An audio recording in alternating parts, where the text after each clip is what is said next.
Good day, boys. This video has been long overdue, because it's supposed to be my 100 subscriber special, like my deep dive into my universe's lore. Uh, Procrastination's a bitch, alright? Before I start, you may notice one thing, if you have kept up with my streams on either Twitch or YouTube. Usually I have a fucking anime girl shower curtain, just that is screwed, or I guess thumbtacked into the wall behind me. Only reason that I took that down is for this video, because since it's not a tiny screen in the corner, I don't know if YouTube's gonna get pissed at me for that or not. And I would like to not get banned. But anyway, this is my 100 subscriber special, which is a deep dive into lore of my universe.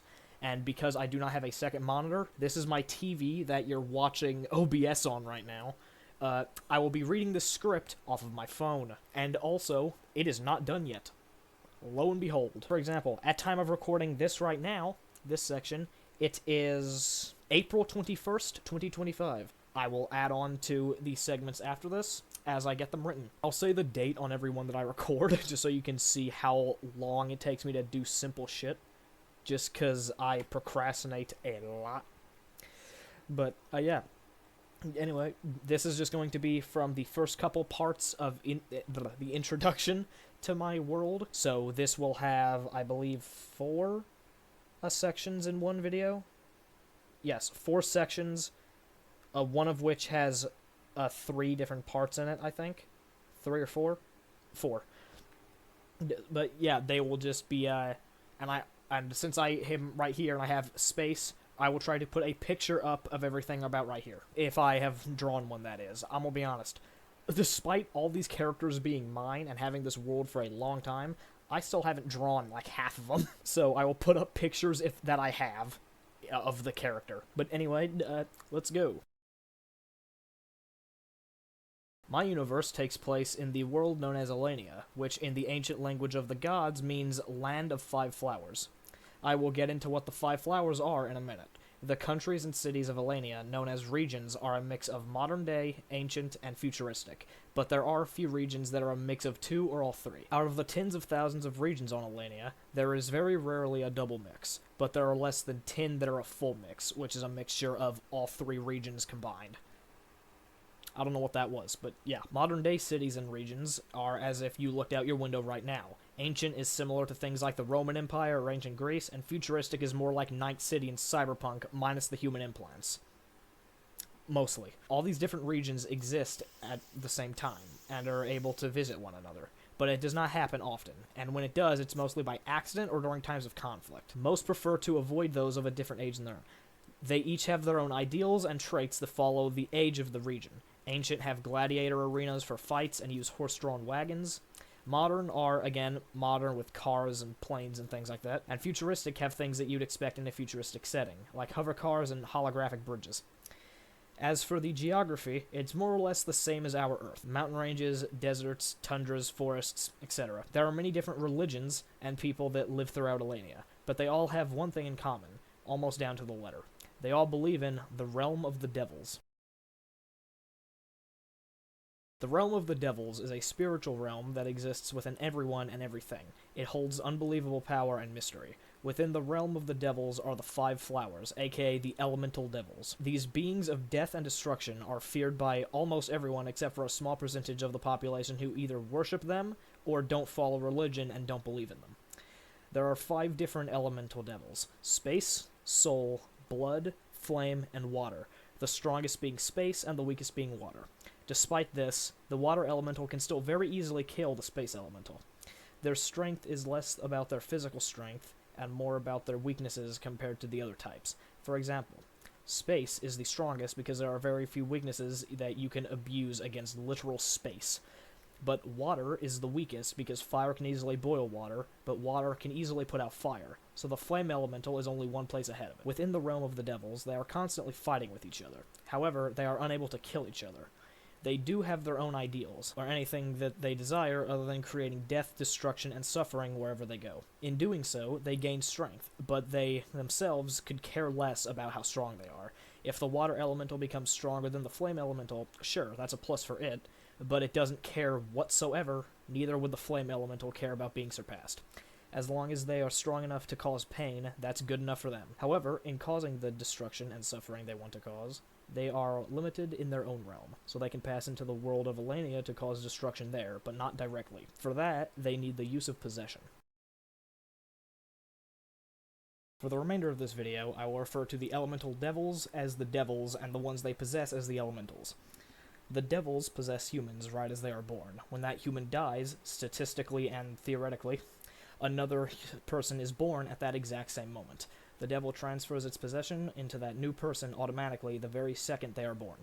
If multiple people are born at the exact same time, the person of possession is chosen at random.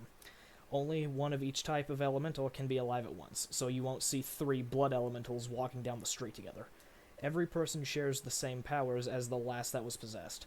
The devils have some drawbacks to possession. The space devil, however, has much more control than the others, since it is the, strongest. This will be expanded upon when I go into specifics about each of the devils a little bit later. Overall, they have ultimately 0 control over who they possess.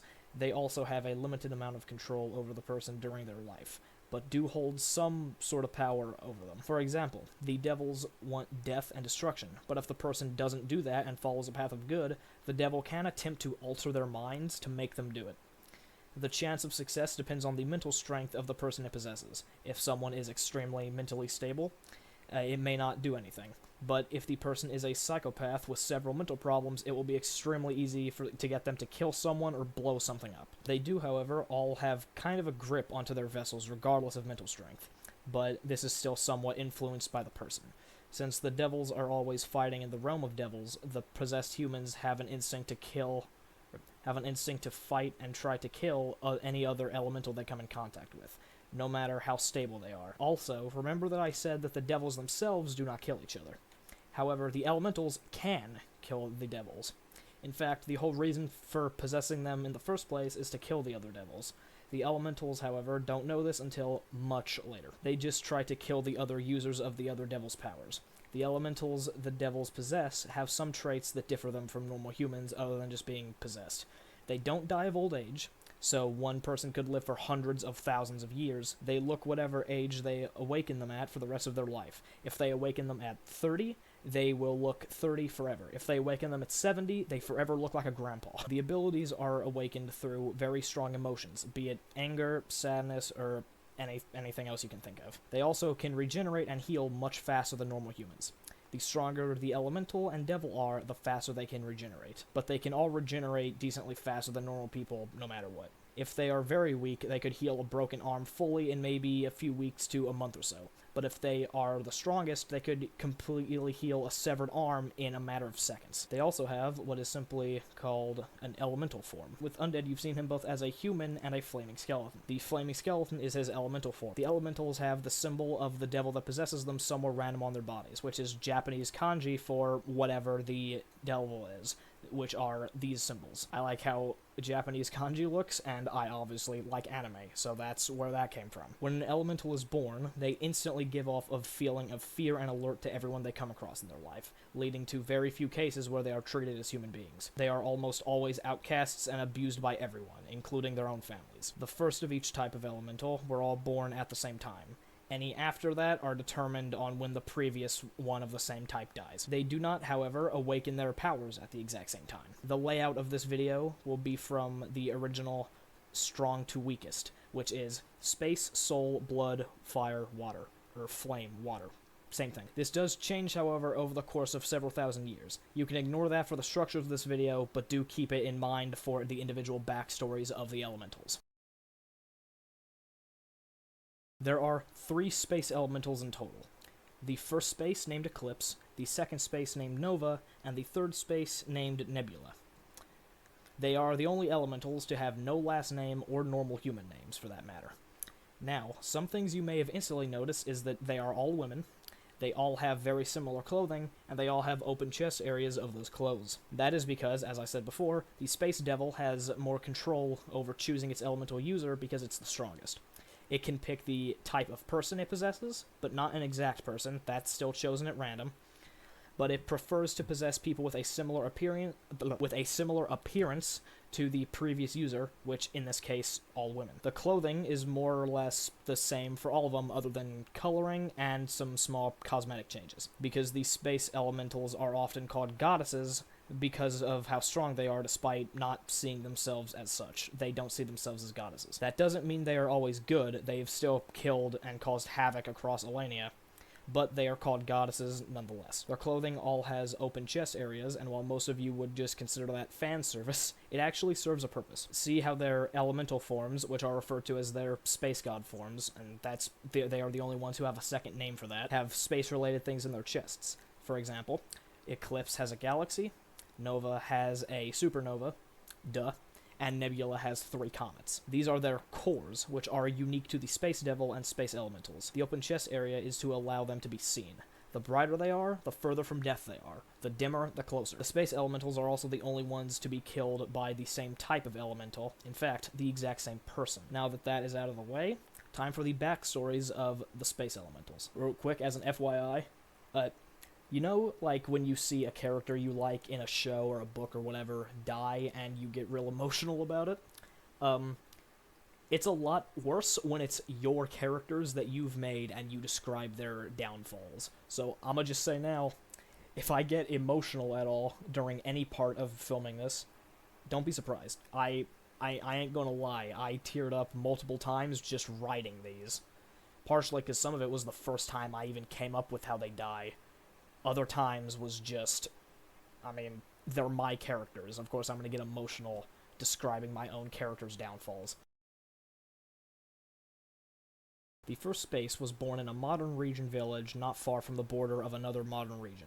So she was brought up around technology that you and I have today. She was immediately named a goddess because of her elemental abilities, which, despite her not awakening them until many years later, it was obvious to everyone she had them. She was named Eclipse because when she was born, a beautiful solar eclipse cast upon the village, and the starlight lit up the dark vastness of the valley.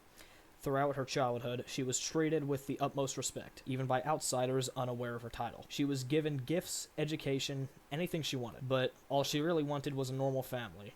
A family with a mom, dad, maybe some siblings. She never cared for or wanted any status as a goddess. Because of this, she often rejected gifts or would accept them, then give them to families that needed them far more. Fancy food, clothes, toys, anything she didn't need, she would pass off to those who did. Most would accept them as gifts from a goddess, but some would refuse, saying that they were bestowed onto her for a reason and they were not deserving of such praise from a goddess. She didn't like this, but it never upset her because she knew why they thought that way. One day, shortly after her 20th birthday, her village was attacked by an army from a neighboring region. During the chaos, most of her village was slaughtered. Among the dead and dying was her friends and family. Very few had managed to escape the battle. While she was being protected from harm, everyone she had known her entire life was suffering or dying. It was here that she suddenly felt a feeling she didn't know. A feeling of weightlessness, calmness. It was as if she found a void of feeling. A place where she was alone and inside of her own mind. Once she returns to reality, something is different than normal. She feels as if she's levitating. Across her body grows a black void. It looked as if she saw the nighttime sky. Stars, faint clouds of cosmic dust, and a bright galaxy in her chest, and a symbol of space on her neck. Her hair glowed like bright purple stars. Her eyes could see things she had never seen before. What looked like a person to you was a faint glow of a shapeless aura to her. Her clothes were red with blood, but not her own. She had no injuries. The entire assault force that attacked her village was destroyed. Several vehicles burning, trucks and tanks, sit in pieces, and hundreds, if not thousands, of soldiers lay dead, with haunting faces of true fear before death. Eclipse, realizing she was the cause, felt no anger towards the attackers who murdered innocent villagers, friends, and family. She instead felt sadness for them. She had protected what remained of her home, but that meant preventing several from ever seeing theirs again. That was the first night Eclipse would ever say a prayer, to wish that all the dead would follow a happy afterlife, even after their crimes. She was hailed as a hero, but now everyone who called her a goddess had some sort of vague image of proof that it was true. Soon after, she would help rebuild her village, then she would leave. She wanted to see why she is what she is. Why she is haunted with godlike abilities. Some towns and cities thought of her as a goddess, while others as an outcast who should be exiled or even executed. But most had some sort of fear of her. She stops in a small town in an ancient region, again met with views of fear, but their fear was different. It was worse than the other towns. That's when she felt an instinct to fight, but not towards them. She felt an intense pressure as she looked down a cobblestone road. At the end of it was a young kid wearing a red shirt and tight gray pants with dark red strips of cloth. The shirt had a circular hole cut out in the back, and on his back in bright red was the symbol of blood. When Eclipse looked at him, her instincts said to fight, but she didn't want to. He, however, thought differently. He charges Eclipse, lightly cutting her cheek. She tries to hold back fighting him, but after a few more hits, she strikes. The short battle that followed leaves the town lightly damaged and the kid badly wounded, with Eclipse also injured, but less so than him. She asks about what he is. He says that he is what she is, an elemental. She asks more about it and learns as much as he knows. She feels like she has to kill him, but overcomes the urge to do it, and he is able to escape. She later learns the elemental title for him and the rest of the elementals. She learns that she is known as the First Space to others with powers like hers. She was speaking to the First Blood. Over about the next century, she learns more about the elementals by her own research and speaking with them and people who had met them. She was always able to resist killing them, and eventually she stopped feeling the urge to, but she still sometimes had to fight them until they would talk. One day, however, encounters and combat ramped up between the elementals. They no longer simply encountered each other, they hunted each other, and major battles would follow, destroying towns and cities in the process. This span of about 230 years would become known as the Devil's War. This will have an in-depth segment about it later in the elemental backstories. During this time, Eclipse simply couldn't let them live. It was truly a battle to the death. She only ever directly killed one other elemental during the war, the First Water. After the Devil's War subsided, Eclipse went back to her old ways, sparing any life she could, but some were still taken by her hands. Over the next 30,000 years after the Devil's War, it was focused on elemental research and keeping her bloodline alive. Over that time, she would have children, but only 3. They carried her bloodline from there. Over the years, she would learn all she could about current and deceased elementals, and, on the very rare occasion, if their place of death was marked, she would visit and leave offerings. She would also give offerings and pray with any descendants that were alive, even from an elemental she had killed. If they refused, she did it in private. She would also return back to her village every few hundred years. The story of the goddess of the stars that saved their home all those years ago never left, no matter how many generations had passed. Upon returning home one day, she found an elemental she had not yet met, but had heard of. The Sixth Flame. It was common even for the elementals to hesitate in fights with the Sixth Flame, because he had gotten further into the mind of his devil than anyone else could with theirs. She stopped to speak with him, which happened without conflict, but they both knew eventually they would have to fight. Eclipse told the information she had gathered about the elementals, and, knowing a fight was inevitable, asked a favor of him.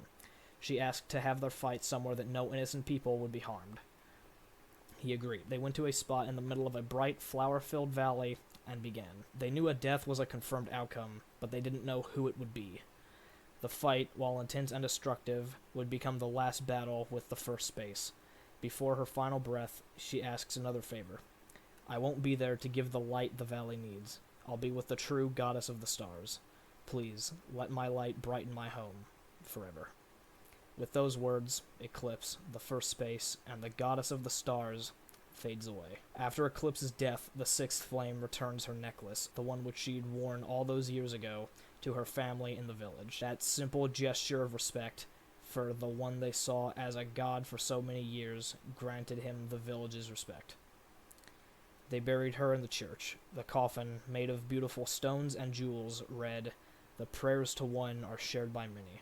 From the dirt of the hills to the stars of the heaven sky, may the beauty's eclipse shine on us all."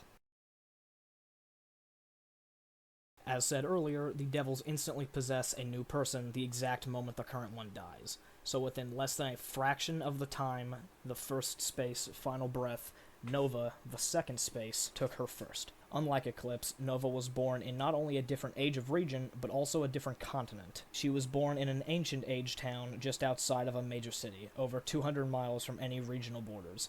She was named after an event of what the elders call the Flash, which was a meteor exploding in the atmosphere that most believed was a star that fell from the sky and exploded, a supernova. Unlike Eclipse, who grew up very respected, Nova was brought up as a child with much less kindness given to her. She wasn't treated like a demon, but not held in regards to being only human, more like subhuman. She was often rejected by the townsfolk, and with her father passing before she was born, the only people who really cared about her were her mom and the few friends she was able to make and keep. Despite this, she had a somewhat average childhood. She was given a basic education, decent living quality, and the basic things needed to be healthy. As she grew up, she was able to slowly make more friends, despite being rather shy. The town didn't fully trust how quickly she was able to make friends, so at 16 they started to keep a close eye on her, and at 18 they temporarily exiled her. Some of her closer friends followed her, both willingly and forcefully, by the town. Together, she and her small group she had were able to find a city that mostly accepted her since they had seen elementals come and go in the past, even though she didn't yet know she was an elemental. They could tell from the presence she gave off. Some, however, still didn't like her, as they had family or friends killed and injured by the elementals. Because of this, they started to plot an assassination. Since she had not yet awakened her powers and was basically a normal person, she was easy to kill, but they couldn't go straight for her. First, they had to either kill or remove her friends from the city. None ever left, so the assassination group chose to kill them. They managed to get them all in an area of the city that was relatively unpopulated, and charged them with swords and daggers. The outcome was exactly what they wanted. What they did not expect, however, was the feeling that followed. What started as the feeling of success became the feeling of being watched, like they were not alone. As they looked at the night sky and their blood-covered blades, they noticed something. The stars turned a bright red, and the blood looked as if it was coated in sparkling glitter. The stars faded from bright red to black, as if they had just vanished from the sky. Then, in an instant, the pitch-black sky shone a deep red with piercing black stars. The feeling of being watched disappeared and was followed by a rumbling in the air, like a meteor had struck the ground. In the fog, now a deep red and black, was a girl with hair full of stars, a red void growing on her body, the bright red grave of a star in her chest, and on her back, a red symbol. Space. The abilities hidden inside Nova, the second space, had awoken. The group of assassins plotted to kill an elemental, but they did not know it was the space elemental. Everyone in the world had heard of the goddess of the stars Eclipse, but few knew she had died.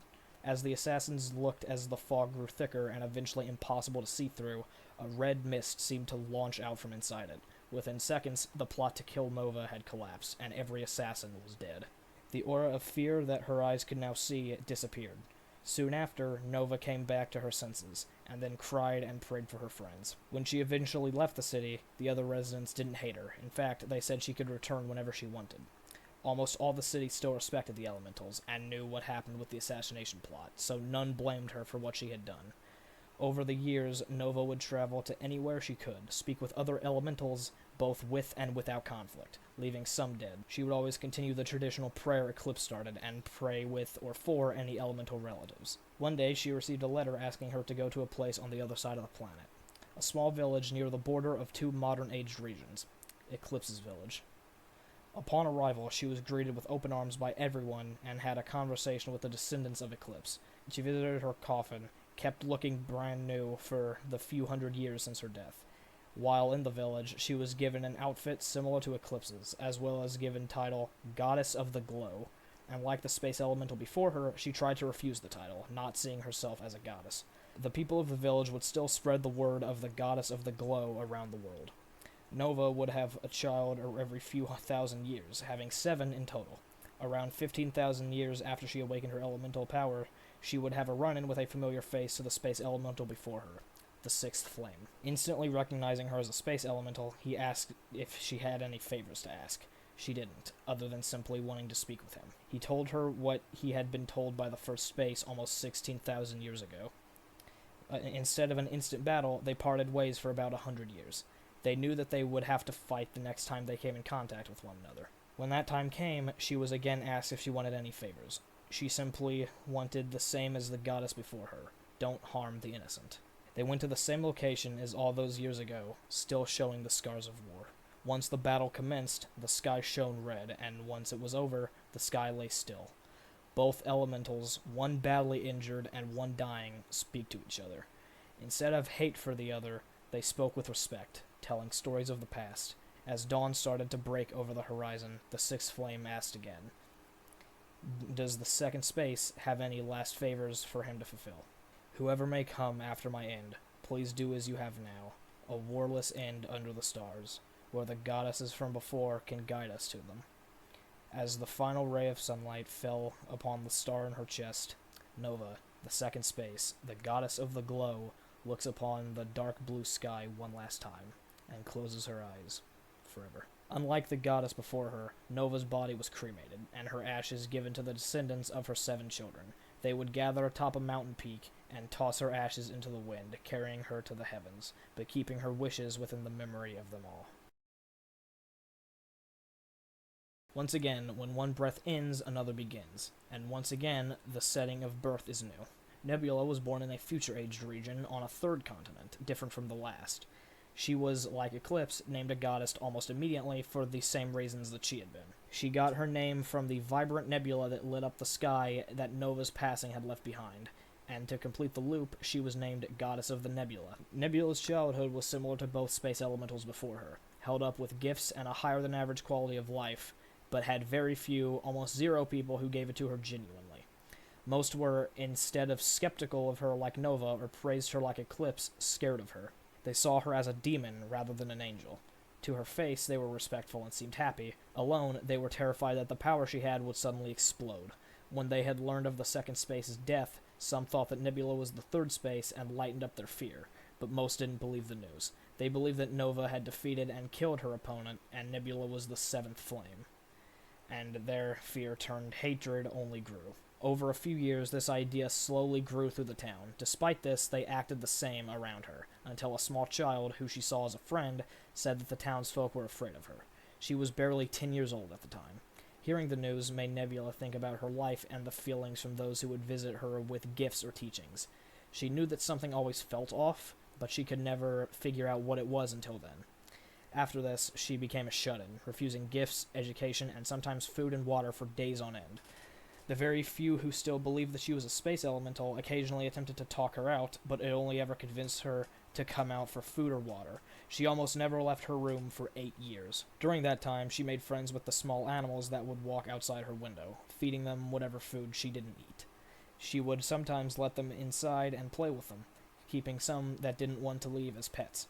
Her pets and small friends were one of the few things that made her and kept her happy all the time. With her 19th birthday coming up, she was even happier, which ended up causing something she didn't realize. The elemental energy that resonates from the possessed person is how they are recognized as elementals at birth, and by being so happy, Nebula had made her elemental energy so strong that the entire town could feel it. Then, looking in the light reflecting off of one of her fuzzy friend's eyes, she saw herself. Bright, star-filled hair, beautiful blue glowing eyes, and a blue void across her body. Her chest started to glow 3 bright lights, slowly turning into a trio of blue comets, and, on the right side of her body, right above her waist, the symbol for space. Nebula had awakened her elemental powers, and the first and only to do so through happiness instead of trauma.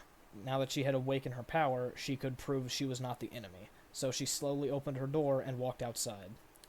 Everyone in the town now knew they were wrong, but now feared her for a different reason. Since they feared her for being a flame elemental, now they fear that she will kill them for making her an outcast in her own home for almost the last 10 years. Instead, she packed what she could, gave a bow, and left, leaving the symbol for space painted on her door. She would only return once in her life, 5,000 years later, at the very end. After she left her town, she immediately went to both Nova and Eclipse's hometowns, and was welcomed with open arms of both. Nova's gave her the information the second space had returned back, specifically to give to whoever succeeded the space elemental, and Eclipse gave her what was now known as the Dress of Heaven, which was clothes similar to Eclipse and Nova, colored and made to match Nebula. Cyan blue with a white design. Unlike Eclipse and Nova, she had never encountered another elemental until the end of her life. They had mysteriously stopped showing up. This will be explained later. However, keeping up with the tradition the first space started, she prayed with and for their families. Even while encountering no other elementals, she still learned and trained her abilities more than both Eclipse and Nova combined, effectively becoming the strongest elemental in their history. Like the goddesses before her, she too had children, 12 over the thousands of years of her life. Once she returned home after so many centuries, she discovered that it had become a major city, the new capital of the region. It was there that she would encounter the only elemental she would ever meet, the bright orange symbol of flame on his chest, the sixth flame. Even being so long past Nebula's small town, fearing her for the possibility of being a flame elemental, her now massive city still felt the same fear towards him. As did the goddesses before her, she asked to stay away from innocent people, and once again, in the same valley, now known throughout Elenia as the Valley of the Sleeping Angels. As did those before her, they fought. However, this fight would be different. Something that the elementals would eventually figure out after tens of thousands of years is how to kill the devils themselves, and if the devil dies, it would have no more elementals be born. This is why they had suddenly stopped appearing. Only Space and Flame had remained, the other three being killed long ago. In the fight, the third Space, having refined herself so quickly and effortlessly, had taken the sixth Flame to his final option, one that all the elementals, after thousands of years, had hoped to achieve, but with only one learning it. The sixth Flame had managed to fully break into his devil's mind, being able to use the full amount of its power, more than given to any elemental in any time. It was known to the elementals as Wero's blood. If awakened, it would change one's elemental form to closer resembling the devil itself. The sixth flame had done just that. Instead of a simple flaming skeleton, he was now half human and half skeleton. He stood now with dark red and orange bones and intense flames, sharp teeth, and massive wings. One of bones and one of a phoenix. Within seconds, the tide of battle had changed, but instead of one dead and one alive, neither elemental would see the morning, nor would their devils. After the battle, while they both lay dying, Nebula would say her final words. If our age of suffering has come to an end, the rest can live happily, and, even from the heavens and hells, we can watch, as the fear of our own hell becomes the dust we bury with us. With that, Nebula, the third space, the goddess of the nebula, joins her elemental sisters in their afterlife, while the space devil itself disappears from its realm, bringing the space elemental's existence to an end forever. It didn't take long for them to be discovered by someone, and Nebula's body is placed at the center of her home. When she is placed in her coffin, the lid is closed. A lid made from an old door, which, in faded blue paint, holds a symbol. Space. See the date this said it was recorded? Told you this shit takes me forever to do. In total, there are 5 soul elementals during the Soul Devil's... What the fuck? I had a stroke. In total, there are 5 soul elementals during the Soul Devil's existence. Why can't I speak? A fun fact about them is that every soul elemental is very distantly related in some way. Be it a descendant of a sibling, a descendant of a previous soul elemental's son or daughter, or and so on, whatever. They all have some blood relation to one another in some way, shape, or form. They don't know this, however, because of living hundreds, if not, thousands of years apart. As for their elemental forms, it isn't too different from the space elementals, but they do have some changes. Every soul elemental is religious and follows the same religion, which has the belief of my body is my weapon, which in their case, basically, that's how they fight. So, they can grow and shrink their hair, nails, anything that's not flesh and bone. They can't, make their legs longer or anything like that. They can slightly make themselves heavier or lighter, but this is only a maybe 20-30 pound difference, so nothing that, you're gonna really have an advantage with. With training, maybe a bit more, but that's more or less unlikely. Similar to the space elementals, they get a sort of void around them, but instead of having, stars or whatever in it, it's just solid yellow or more of a goldish kind of, which I guess in terms of this would be probably the same thing. The whites of their eyes also fade to yellow. They tend to lose almost all expression, so they sort of look almost soulless while in their elemental form if you look them in the eyes, but they can make very small expressional changes that are usually pretty hard to see. When they use their hair or nails to fight, they can effectively sharpen them. This just means that they move them so fast that they basically act like a blade and cut through shit. So, think of you get whipped by someone's hair, but it slits your jugular open. They can also use their hair as restraints and wrap around anything that they would need to, like their opponent's arms, legs, whatever, just to, hold them there while they beat the fuck out of them. And speaking of their hair, they tend to keep it longer, pretty long actually, in some cases, just because, even though it doesn't really matter since they can grow it and shrink it at will. There are two, however, that don't do that. One, not at all, which is the third soul, and the fourth soul, he doesn't do it as much. Alma was born inside an abandoned town in an old, deserted hospital, and never had a proper home. Her family was exiled from their home because of falsely believed ties to a terrorist group that followed the same religion as them. They found an abandoned, war-torn town once used as a garrison in a war about 50 years prior. That town was where Alma was born. It was once part of a modern-aged region, but now was hundreds of miles inside a future-aged after most of the modern area was annexed after the war. Her family was skeptical of her because of her elemental energy, but didn't want to leave a child to die, so they put that aside for the most part.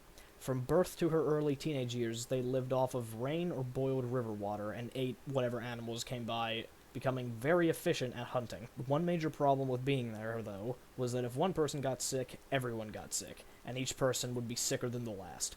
When she turned 21, a wave of sickness went through. It started with Alma, who became the least ill, but as it went through her family, it kept getting worse. Her siblings became sick next, and her parents after them. One morning when she woke up, she went through the hospital trying to find whatever medicine she could to give to herself and her family. When she returned, they hadn't moved. Alma listened to them, hoping for a breath or heartbeat. Nothing. They were dead. She dropped everything she was holding, but instead of loudly crying or screaming, she got on her knees and started to pray while silently crying. In her religion, you would end a prayer with "Moon of the Stars" to when the cycle stands, but when praying for the dead, you end with "Moon of the Stars" to where the cycle begins, which is said to start the process of returning to the soul. If you're wondering, that means literally nothing to my knowledge in the real world. I just came up with that shit on the spot one day because I thought it sounded cool. While praying, she felt like her body was changing and her tears were vanishing, but she mostly ignored it since that's what her praying was normally like, just less strong than now. Once she had finished her prayer for everybody, she gathered what little items she and her family had, gave them all a burial, and left. As she walked through the woods, that feeling kept getting stronger. Eventually, it got to the point it scared her, so she hid out in an old stone shrine in the woods that the first followers of her religion had built almost 2,000 years before.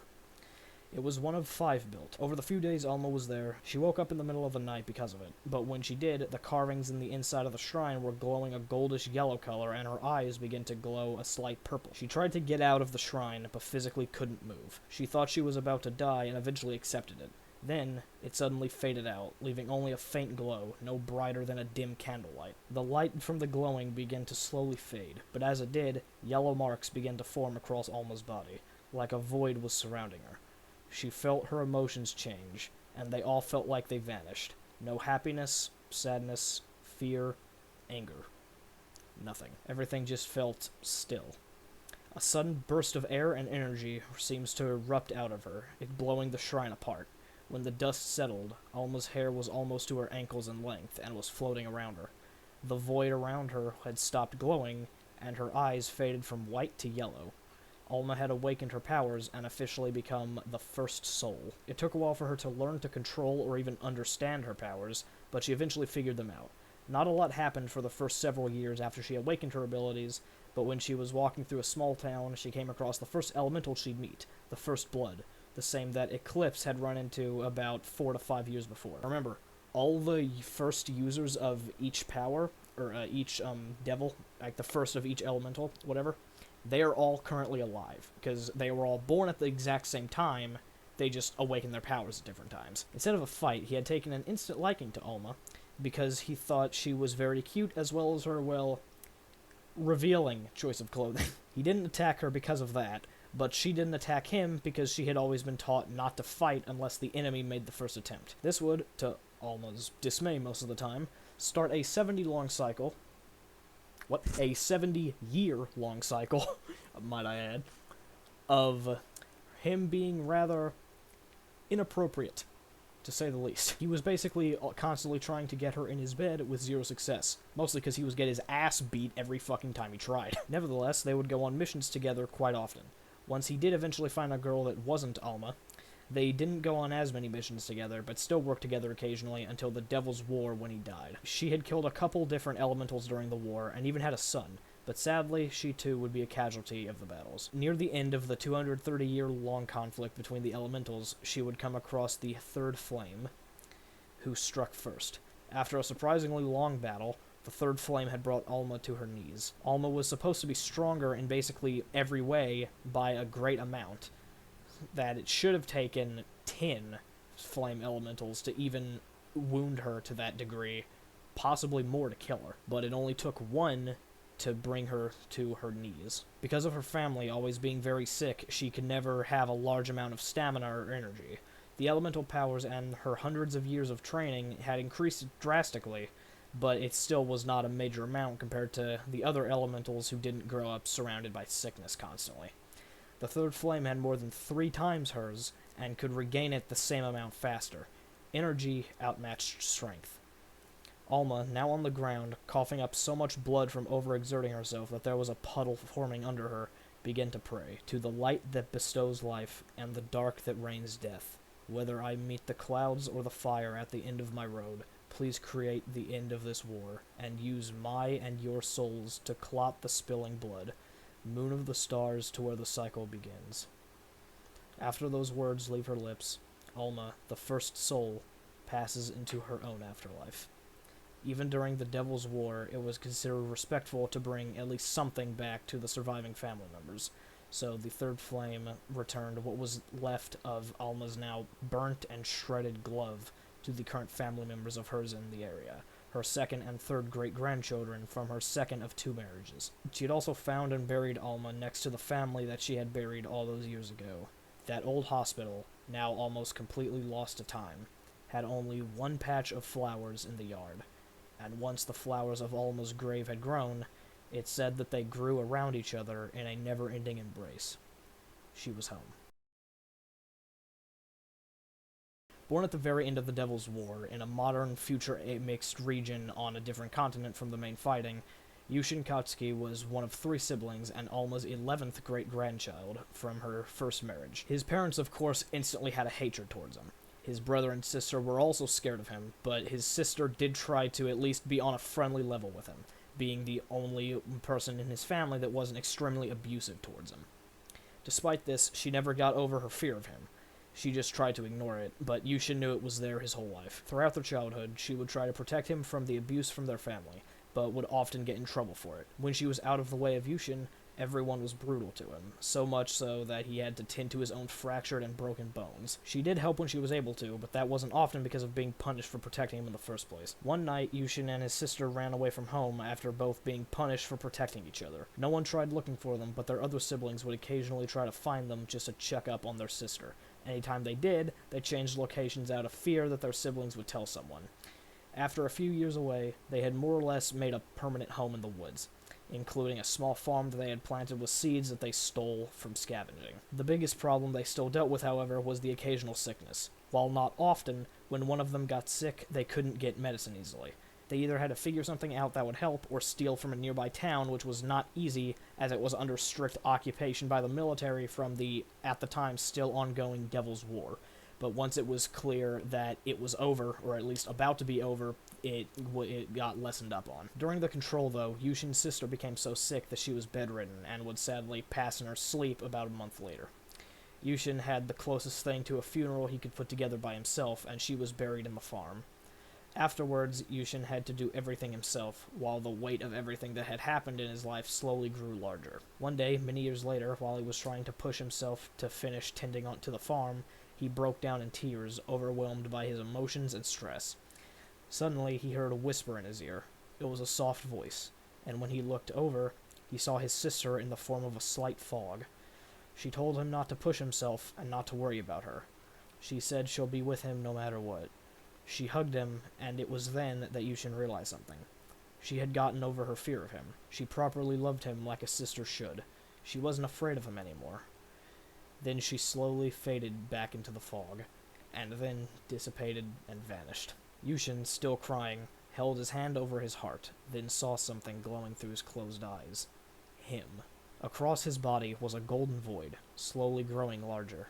His hair, while already quite long, began to grow even more, and his eyes faded from white to gold. He lost all expression, and the symbol of soul appeared on his neck, bringing the dawn of the second soul. He quickly gained almost complete control of his powers and used them to help around the farm. That is, until he was attacked by the third blood. It was a short fight in which neither died, but the farm was more or less completely destroyed, to the point where he could not fix it. So, instead, and out of fear of the third blood returning, he marked where his sister was buried, covered the farm and hut that he had as best as he could, and left. He didn't care much about learning what the elementals were, but he did still share their urge to kill the others. He mainly just wanted to kill the third blood, but that would never work out in his favor. Despite searching for 450 years, he never found her again. But he did start a family. The problem, however, is one that you'd think shouldn't make sense. He met and married the fifth flame, which he didn't like but could deal with. She, however, genuinely loved him despite knowing he was an elemental. The biggest problem came when they had a child. The second soul and the fifth flame had a daughter together, who would, by purely random chance, be the third water. Elementals have been known to have an elemental parent. Very rare, but it has happened, I think, twice in my story.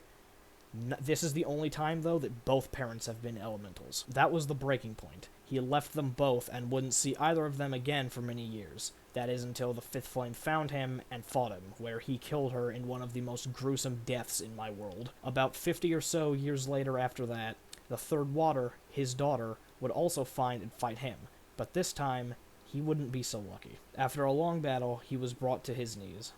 The third water had always wanted to kill him for killing her mother. When asked if he had any last words or regrets, he said, "All we bring is pain to ourselves, and the need to kill the rest. My only regret is that I didn't kill all three of us." After that, he was swiftly killed, bringing an end to the second soul. His body was used more or less as target practice after that, until he was completely unrecognizable, and then left to rot. But what the third water did not know is where she left him. Unbeknownst to her, she laid his body by an old cabin in the woods under a couple 100-year-old tarp. Even after his death, he was brought back to his sister's final resting place, and he could now join her in the vanished fog she had left behind. I had to re-record this part, because only on, let's check, November 6th, 2025, I went to actually start editing the soul elemental part.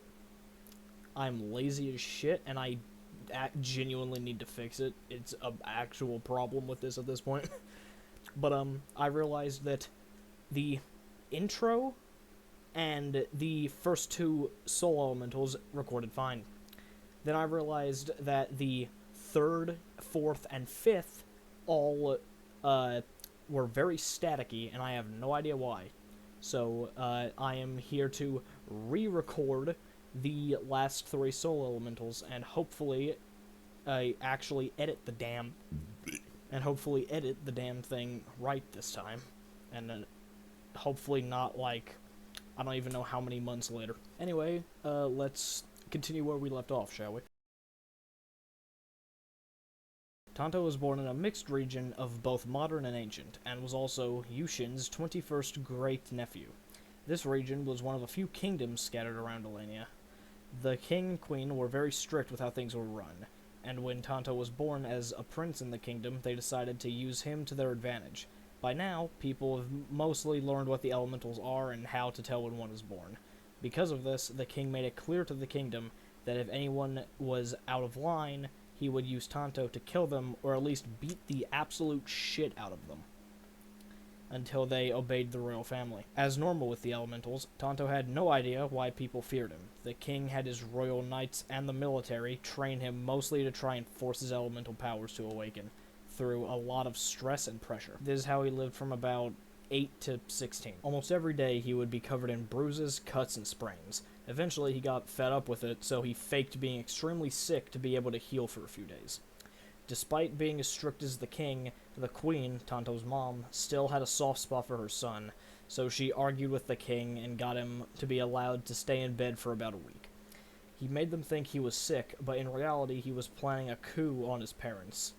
He gathered what he needed and started his plan. The coup worked, but instead of killing his parents, he just made them live as peasants. Now, at only 16 years old, Tonto is the king. Most of the kingdom supported him. He made new laws that lessened a lot of the strict punishments his parents had set in place. A few years later, his parents had left the kingdom without his knowledge. Shortly after, a loud explosion destroyed the kingdom wall. Tonto was the first to respond and ordered any guards or soldiers to immediately defend. The explosion was caused by a bomb planted outside, and over the hill was a very large group of people armed with weaponry from a near-future-aged region, meaning that their weapons were immensely better than the kingdom's weapons. Because of this, despite being outnumbered by about 10,000 people, they won the fight that followed and broke into the kingdom. Once they started to enter the walls, Tonto went in person to confront them. He spoke, but it quickly turned into another battle, where Tonto had to get in an artillery gun to help fight them off. This time, the kingdom won, and the group retreated. When everyone went to unmask the bodies and see who they were, Tonto unmasked too. When he did, he saw his parents' lifeless faces staring at him. The reason they had left the kingdom was to instigate an armed coup against their son to regain the throne. Tonto was overcome with a lot of emotions and blacked out. When he woke up, his hair was long, his body had a golden void around it, and his hand had the mark for soul. His powers had awoken. After he gained control of himself, he went to inspect the repairs on the wall.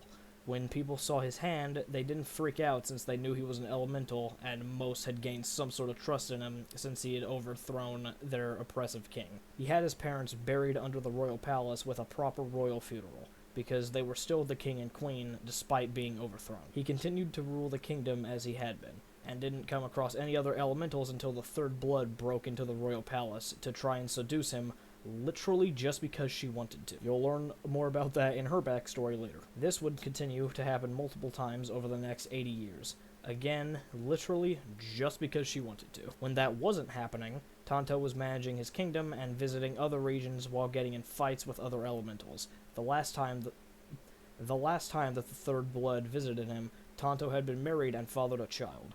Because she could no longer have him for her own reasons, she decided to kill him. During the ensuing fight, she would beat him down for hours while also getting very smashed up herself, but in the end, she would be the one to leave the fight alive. While she was leaving, she asked him how he could end up dead from someone weaker than him, to which he replied, "You were fun to play around with, but I've ruled here for long enough. It's time for someone else to take over." My boy here basically looked at her and said, "You were fun in bed, but I needed a son." Based. Tonto Katsuki then closed his eyes and silently died. He had the traditional king's funeral and was buried under the palace next to his parents. He also had a shrine built for him in the palace yard honoring the Soul Devil and the Soul Elementals. Akui was born in a modern region along with his twin sister and Tonto's ninth removed cousin. I think that's what it would be called, but I'm honestly not sure. He's a descendant of Tonto's dad's brother. Kage, you've made a family tree of our lineage going back to like the 1400s. Please help me. This region had a pretty corrupt government and many corrupt systems, like school and law enforcement. His parents were rather well off in terms of money, but still couldn't afford to leave, so they were basically all stuck there. While more normal than other elemental parents, they weren't the most attentive to him, and they just kind of let him do whatever he wanted because they didn't care. They still did the basics like feeding and housing him, they just didn't really spend any real time with him and more or less neglected him. The reason that they did anything at all for him, really, is because they had heard of the existence and gotten used to the existence of the elementals. They just didn't like the idea of them, so when one of their children were born as an elemental, they were upset but still accepted it. Since they never really cared to watch him, he got in a lot of trouble as a kid, because he learned fast that nobody would get close to him to stop him. One day, he tried to break into a house literally just because he could, but the house that he broke into was a former prison inmate's house. so he got cut to hell by a switchblade. He started to chill out after that, and eventually acted like a relatively normal kid. While his sister was at school, he would usually explore in the woods or whatever interested him. She would teach him what she learned since no school would take him, so his school was basically just his room with his sister as his teacher. Sometime during his high school years, though, things would change a lot. His sister started keeping to herself a lot more and was less active, and just overall not herself. Over the span of a few months, it got worse and worse, and eventually Akui learned what was happening. Someone at her school was bullying her and spreading rumors around about her, so Akui was going to talk to her about it and hopefully stop it.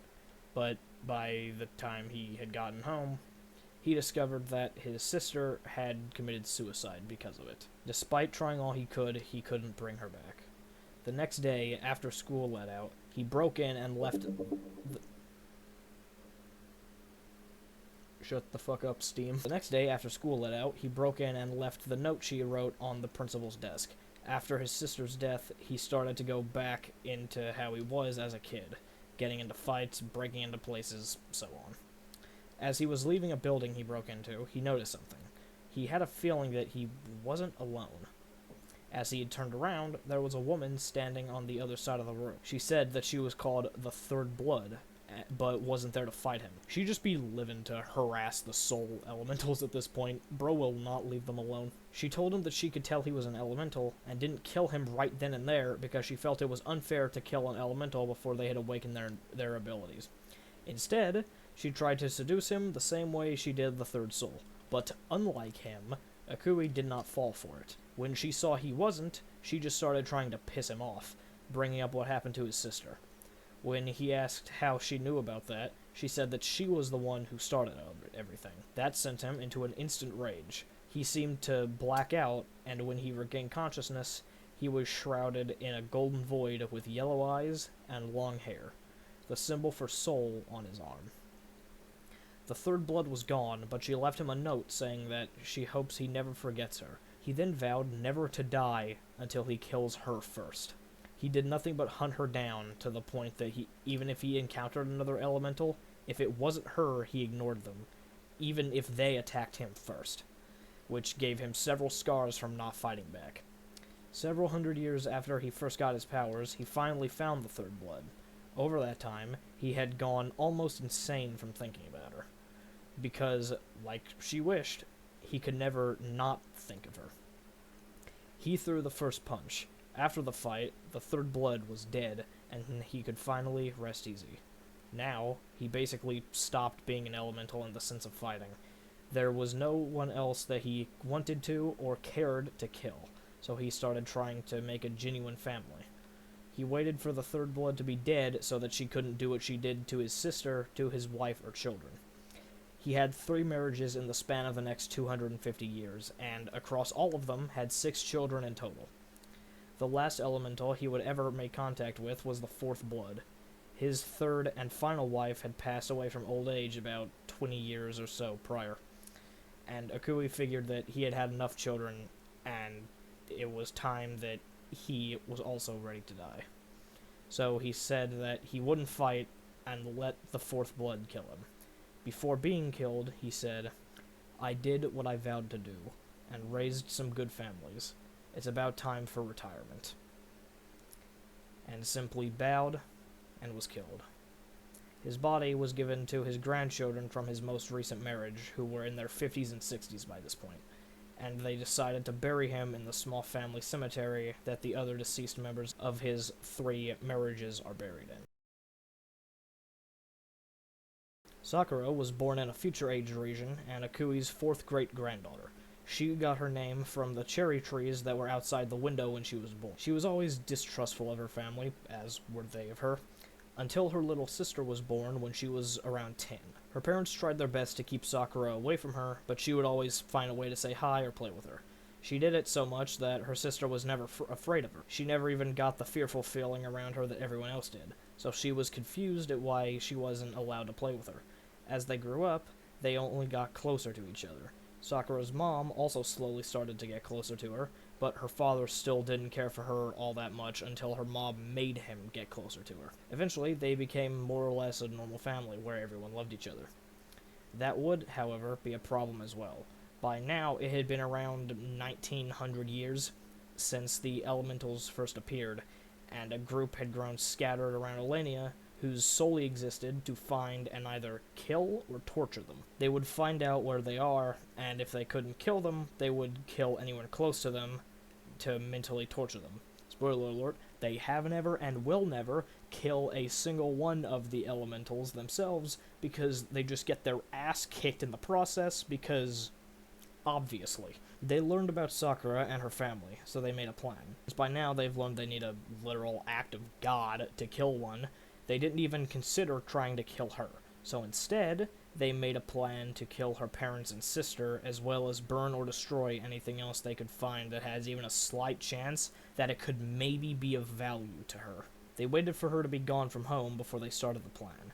What they didn't plan for, however, was for Sakura to return home right as they were leaving, and what she returned to was her house engulfed in flames, her mother and father dead, and her sister alive but very badly injured. As she looked upon the chaos, her mind and consciousness suddenly skipped from staring at her burning home and slaughtered family to her hands and hair covered in blood. With her hair floating all around her, almost like blades. When she turned around and faced her home again, her sister, still alive but bleeding, was staring at her with a look of amazement. Sakura quickly ran over to help. After they had both gotten to a nearby hospital, her sister told her what she saw. She said that Sakura had a golden shroud across her body with glowing yellow eyes. Her hair grew about 4 feet in a matter of seconds, and she now has the symbol of soul above her eye. She also said that it was the first time she had ever realized why their mom and dad didn't trust her for so long, but that even now she still loved and trusted her with her life. After the funeral they had for their parents, they decided that they would continue to live together and never leave each other's side so that Sakura could protect her sister.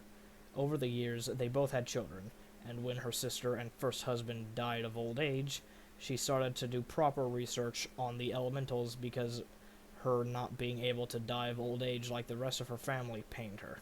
She would learn as much as she could over the span of about 1700 years, being the oldest soul elemental by far.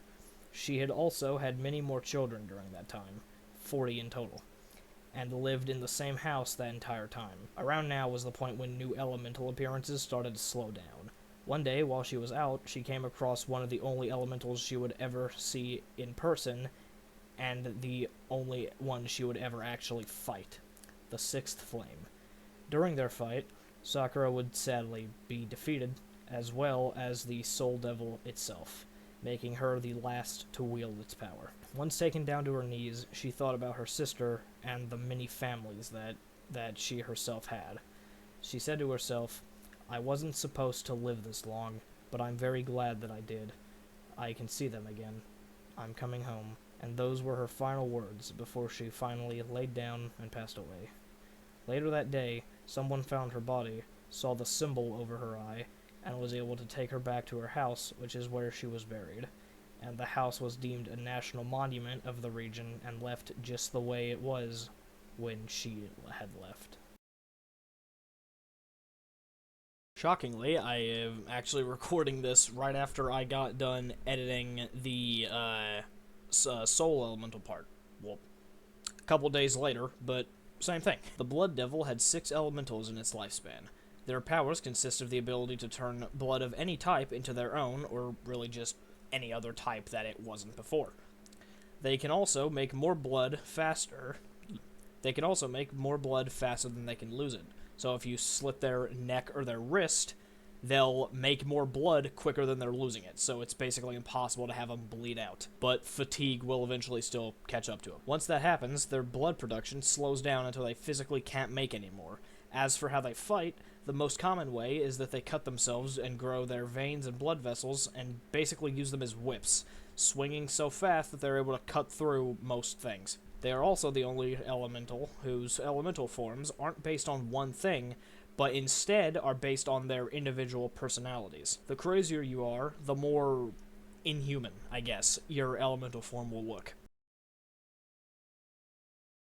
Akame was born in a Future Age region. As normal, his family treated him horribly, and he had to fend for himself fairly early on.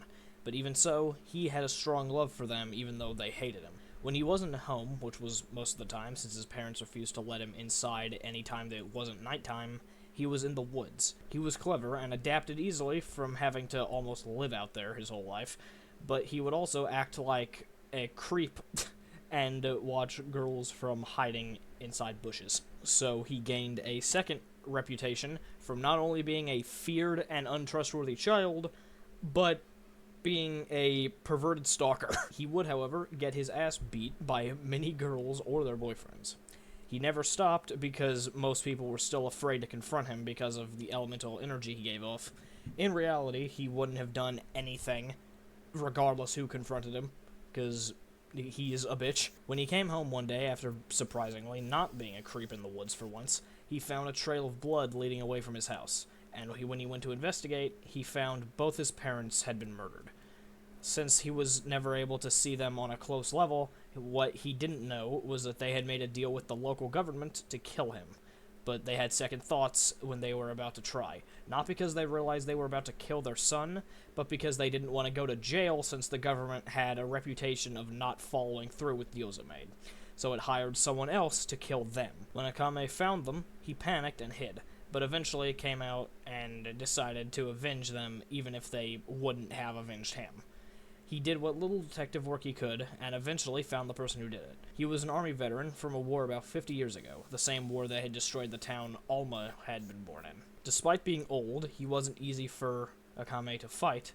However, he would suddenly be a lot easier. On the ground, he yelled out to him, saying something had appeared on his back. The symbol for blood. The first of the blood elementals had awoken, and its host was only 16. Making him the youngest elemental to awaken his powers. He began to resemble a fox rather than a human, suddenly having a tail, fox-like ears, and claws. He also had a blood-red pattern across his arms, neck, and chest. After killing the man who killed his parents, he quickly regained control of himself and went on the run, fearing everyone would be hunting him down. While in hiding a few years later, he came in contact with the First Flame, and she told him what little she knew about what they were. After that, the First Space, Eclipse, found him, and eventually he told her what he had been told by the First Flame.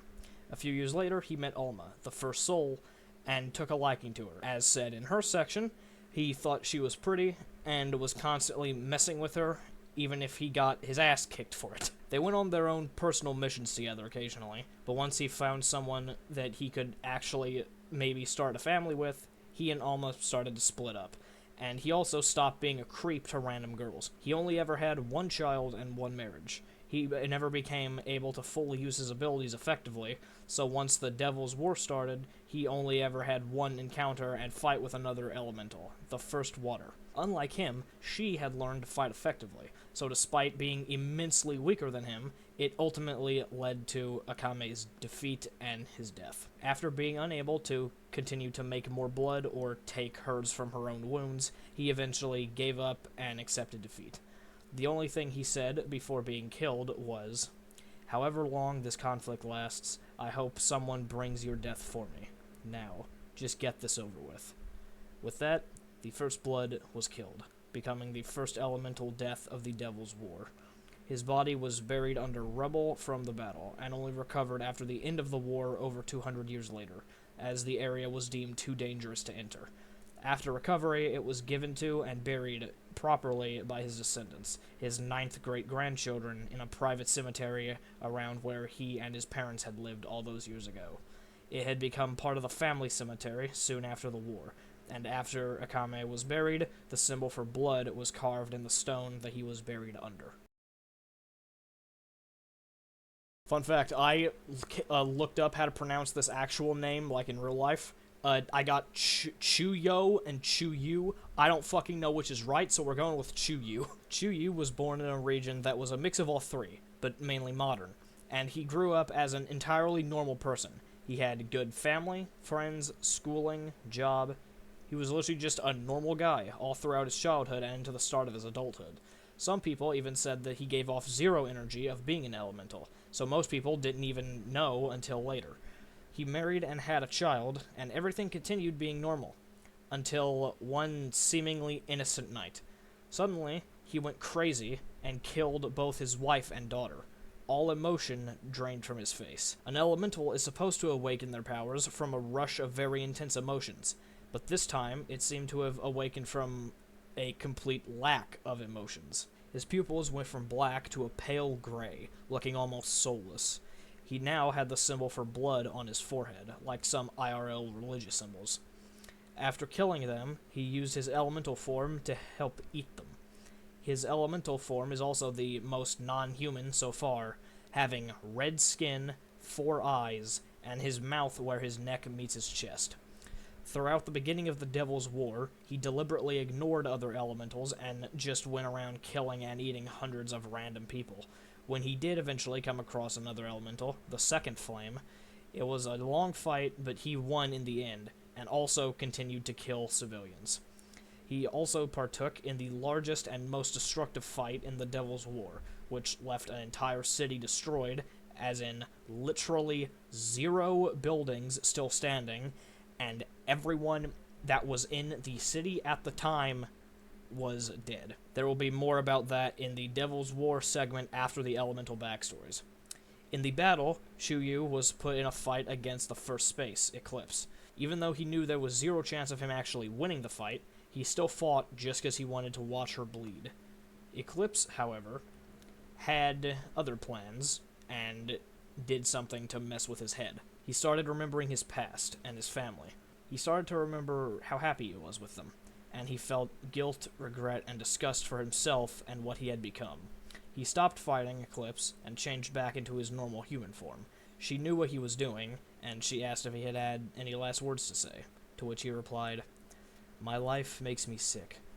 Please, goddess, end it for me, for only in hell will I see my heaven." His request was honored, and Shuyu was killed. He received no burial, and instead was left to rot in what was once a prospering city, and that is where he remained for the entire span of the elemental's existence, the next almost 50,000 years, and several thousands of years after that, as the region was deemed completely uninhabitable after the war. When people finally started re-entering to finally assess what had happened so long ago, he was found, identified, and what little of his remains were still there were promptly and immediately destroyed. Suma was born in a mixed region of future and ancient. She was born with marks above her right eye and below her left, and that was because she wasn't only an elemental. These next few seconds I'm going to make louder so I know you hear them. When she is an adult, she also gains traits like a succubus at the same time that she awakens her elemental powers. Remember, she gets them as an adult, not a child. Spoilers, she awakens her powers at 19 years old. I will say this again later. She had the normal elemental family, being neglected and hated by everyone, but she had a sister that was about 7 years older than her, who cared a little bit more, but still not enough to want to be her sister.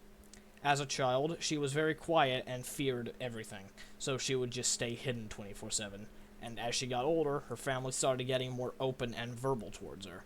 They would constantly talk down to her and insult her. She was suppressing her emotions from it, but didn't know that they were all building up and ready to explode.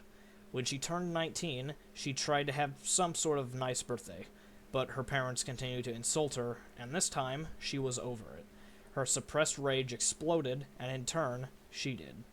Surprisingly, no one died, but her parents were both badly injured, and she now had the symbol for blood on her side under her right arm. And she also, as an adult, awakened her succubus traits. And these traits are why she will eventually succeed and later try and fail to seduce the third and fourth souls. Standing over her badly wounded parents, she has tusks like a boar, and a red pattern going from them all across her body. Fun fact, that pattern is basically just a giant big-ass bruise all down her body. But it heals pretty quickly basically every time she changes back from her elemental form. She angrily left and never returned to her hometown. She hid out for a while, but eventually found the farm and hut that Yushin, the second soul from earlier, and his sister were staying in. She destroyed it, left, and hid until the ending of the Devil's War. After she learned of him being a soul elemental, and his eventual death while she was still in hiding, she was excited that she had been able to stay in his head for so long. About 150 years later, she met the third soul, Tonto, and spent the next 80 years seducing him because of her succubus possession. Once she had killed him, she went looking for more elementals to have her fun with, but never found any until the fourth soul, Akui, which, as said in his part earlier, did not work. After their first fight, she left and just spent the next many years teasing and messing with people, mostly men, just because she thought it was entertaining, until Akui found her again, which was the fight that inevitably kills her. She tried to seduce him yet again, and it failed yet again. Once she knew she was going to lose, she gave up trying to fight, since it was becoming exhausting for her from how much new blood she was having to make. She said to him, "You're lucky you found me again. I was almost hoping you followed your sister, but that wouldn't be very brotherly, now would it?" Before being able to say anything else, Akui slashed her in half, another of the more gruesome deaths in my world. If you yell at me again, Steam, I swear to... Not long after, her body was found by descendants of her sister. She herself never married or had children because of her, succubus parts. She was buried in an unmarked grave near her old house, which her sister and her descendants continued to live in all those years later. Born in an ancient age region, Takeo was one of 3 children, with an older brother and a younger sister. He and his sister were both born in a jail cell because their mom and dad were known criminals, mostly for small robberies. So they were immediately put in the care of their brother, who was 17 when they were born. In the region, people were still trying to get used to the elementals, but didn't treat them like they were awful, so Takeo didn't have a lot of problems growing up. Once their parents were out of jail, his brother refused to let them see either Takeo or his sister so that they wouldn't end up like them in the future. Instead, Takeo joined the region's equivalent of the United States National Guard when he turned 18, and he made a lot of friends while he was a part of it. One day, a neighboring ancient age region suddenly invaded, starting a war. It was short, but during it, Takeo and one of his closest friends were defending a base when his friend was killed.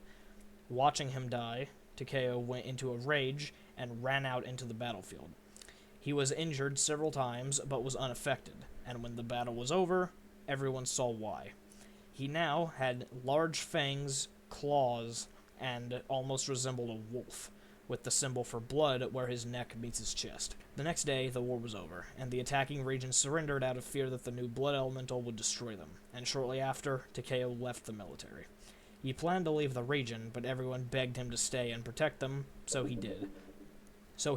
Once he learned how to control his abilities. He rejoined the military, basically as a walking blood transfusion. Just now finished recording it, and the audio had its staticky bullshit again. So I gotta re-record the last half of the 4th and the 5th and 6th.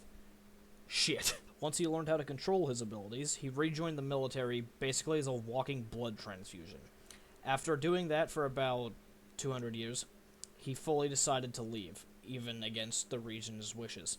Pretty quickly, he came across the 4th soul, Akui, and instead of fighting, Akui let himself be killed by Takeo. About 50 years later, he came across the 5th water. Unlike Akui, she did put up a fight. The battle was close, but Takeo still won, defeating and killing the 5th water. He did, however, get badly beaten up himself, and after healing, he went to look for more elementals, which he never found until Eclipse, the first space, except after that fight, it would not end in Takeo's favor. They fought for hours, and even when he knew he was going to lose, he still kept fighting because, as a soldier, he was always told to fight until his last breath. So that's exactly what he did. When he could no longer move, he complimented his opponent, saying, "You've been the best of us I've had the honor to duel. Don't let yourself waste it. Good fight, comrade." Then he was put to rest by Eclipse. She took his body back to his hometown, where it was buried and later made into a regional monument. Inori was born, ironically, in the same region that invaded Takeo's about 1700 years prior. It seemed to have evolved into a more mix of ancient and modern, but still mostly the same as it had been so long ago. He was born to a fairly religious family that followed an offshoot of the religion that the Soul Elementals followed, just with a different take on my body as my weapon. While still pro-conflict, they were slightly more pacifist, and with them being somewhat pacifist, they accepted Inori as an elemental and let him stay in the temple that they had lived in. He was given all the basics that a child needs to survive, and occasionally was allowed to leave the temple for the day, which was a normal privilege and reward for everyone there, as very rarely would anyone leave the temple since you weren't really supposed to leave if you were born there. If you join the religion later and are not born there, it's treated more like a church and you just go once a month for prayer. When he did as a teenager, he would often try to spread their religion, which often worked. Some who joined the religion later didn't accept Inori as an elemental, which caused some internal strife, but even then, everything still ran smoothly because everyone who didn't accept it understood that he had higher levels of approval since he was born into it. During the biggest prayer of the temple's history, Inori began to feel different than he ever had before. He now had 2 extra pairs of arms, a third eye on his forehead, and the symbol for blood on his right arm, as well as his third eye. Similar to how the second blood had awoken his elemental abilities from lack of emotion, Inori had awoken his from less of emotion and more of intense spiritual connection to himself and what he was praying to. His elemental form was also the most unchanged elemental form so far, human-wise. After the prayer, everyone who didn't accept him now did, and some people even started to pray to him directly, despite him telling them not to. For a few hundred years, he stayed at the temple, but it was attacked and destroyed by the 6th Water, who was killed by Inori in the process. But the temple was still beyond repair. He wasn't able to stay and rebuild, so instead, he defended, which led to the death of the 7th Water, who tried to attack and destroy the almost rebuilt temple, which, to even get to that state alone, took several hundred years. The only problem was that both the 7th Water and Inori killed each other. He sacrificed himself to make sure the temple would stand, and once he finally accepted that most of the religion saw him as the reincarnation of their god, which at some point he began to believe as well, he made one final prayer to say and show that he was not afraid to sacrifice the biggest sacrifice. One day, for all those who look upon life, please be ready to join me in the price to save your home. For if you do, you will finally find your home. He then charges the 7th Water and dies along with her. In the end, the temple wasn't damaged in the fight, and once it was fully built, Inori was entombed in a glass coffin, posed as if he was praying. The temple and town never again became the target of an elemental attack. Chiyuki was born in a Future Age region to a rich, rather large family, having 5 siblings, all of whom loved her. Her parents were also quite fond of her, especially her mom. When she got older, she joined in with the fights, if she didn't just end them before they started, by pure intimidation. Since her family was rich and lived in a very large mansion, she didn't have to be worried about school, since her parents had hired teachers for her and her siblings. When she grew up, she got married shortly after, but her happy life would soon become a nightmare. While she and her family were out of the house, on their way back, there was a loud explosion. When they got home, it was engulfed in flames and debris everywhere. Chiyuki's husband yelled out from behind her to move. When she did, a flaming sword with a blade made of fire flew past her head. It suddenly burst completely into flames and disappeared. But then she heard a voice she had not heard before say her name, and when she turned around, she saw the 6th flame holding her family hostage. She tried begging for him to let them go, and he said that he would only hurt them if she did not comply with him. However, she hesitated. Being slow to react, the 6th flame slowly put the blade of his sword to her husband's neck, but before it even had a chance to touch him, the 6th flame's arm was suddenly gone, and so was Chiyuki. until he was hit with an extremely pressurized bullet of blood. In the air was Chiyuki, who now had bright red-feathered owl wings, red talons and claws, a pattern on her face, and her stomach, under her shirt, held the symbol for blood. In the fight that followed, none of her family was killed, just a few were injured, but the Sixth Flame escaped after being badly wounded since he wasn't prepared for an awakening that sudden. While waiting for their mansion to be rebuilt, Chiyuki did nothing but train, and she also had a custom outfit made for her to help with her style of fighting. Basically, what the outfit does is it can tighten anywhere on her body, and basically pressurize her blood, or just make her blood pressure so high that to a normal person, it would very much kill them. And if she wanted to, say, make finger guns, she would just cut the end of her finger open, and boom, pressurized blood bullet. If you think about it, kind of similar to Choso from Jujutsu Kaisen, just minus the brain aneurysm part. Once the mansion was rebuilt, everyone moved back in, and Chiyuki eventually had 3 children. She lived there with her family's many next generations for almost 1,000 years, but she never had any more children or husbands. When she left the mansion, she lived scattered around the world, but would come to visit the mansion every few years for the next several hundred years. While she was on the way to visit one day, the Sixth Flame encountered her again, but this time was prepared. The fight that ensued was long, but Chiyuki was extremely beat up with little blood left, while the Sixth Flame was only slightly injured. While she was on the ground, starved of blood, she looked into the sky and whispered to herself, "I'm sorry.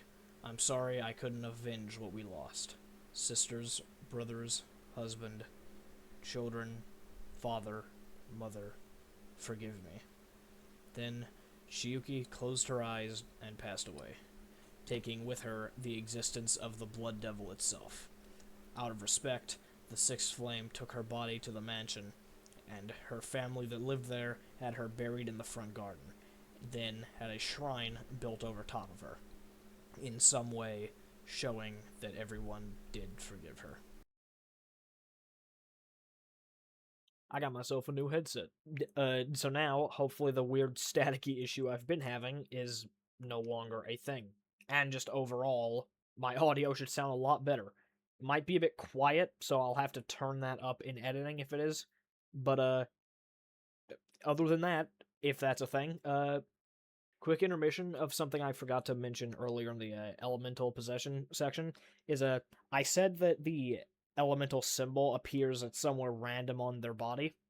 The one thing I forgot to mention is that it will never be in the same place as a previous elemental unless they are closely related. Say that one elemental is given their symbol on their neck, and then that elemental has a child that is also an elemental. They will also have the symbol on their neck. But if they're not related at all, which in cases most of these, then they would have it on their neck, and the next guy would have it on his hand or whatever. Just somewhere random. There is one exception to that rule, which I will explain more of when we get to it. And despite the soul elementals all being related, the reason why that rule doesn't apply to them is because their times of birth are so far apart from each other, because, they live for hundreds of years. It doesn't affect them, so their symbol placement is still random, but if it's like a parent to child, then it would be in the same place. But the soul elementals are so far away from each other in the timeline that it doesn't happen with them. Anyway, that's all I wanted to toss out there real quick. Back to the funny people. There are 6 flame elementals in total. Undead being one of them because I am biased towards fire. The flame elementals are also what I built my world off of. I came up with undead, then the other 5 flame elementals, and that turned into what this whole video is about. Most of them fight with some kind of blade, whether it's a sword or a small knife, with the blade itself being made of fire. Their elemental forms are flaming skeletons that also look like they are made of fire, which has no heat. So if you touch it, it feels like you're touching nothing but air. The main thing that differentiates them between each other is the shape of their eyes look very different in their elemental forms, with men having sharp or angled eyes and women having rounder eyes. In their elemental forms, there's also a sort of invisible layer of fire, I guess you could say, that stays as their original body shape. So that's why their clothing looks like it's still on a person and not, boner. Ruka was born in a modern region to a family that despised her. As a kid, she went through a lot of abuse, and her parents even burnt her with fire and burning hot objects, leaving permanent scars on her face. She would have to poorly tend to her own wounds because no one else wanted to, so that made the scars worse than they would have been otherwise. Since she was the first of the flame elementals, she had no one on her side yet, so she was always trying to hide from people and trying to heal from being constantly attacked. As she grew up, she started to take her emotions out on other people, so she gained a reputation of being incredibly aggressive. Even as an adult, her parents wouldn't let her leave because they wanted to torture her for her whole life. When she was 19, she finally had enough and exploded from emotions. Except when she did, she no longer looked human. She was now nothing but a skeleton, looking like her bones were made of pink flames, with far more rising above her head, and the symbol for flame on her chest. She grabbed two daggers with blades curved from heat that her parents had been using to burn her, and with them, in her rage, she killed them with them, and made sure to do it slowly. Afterwards, Haruka went on a killing spree for a couple years, mainly people who abused her, like her parents, but also of innocents.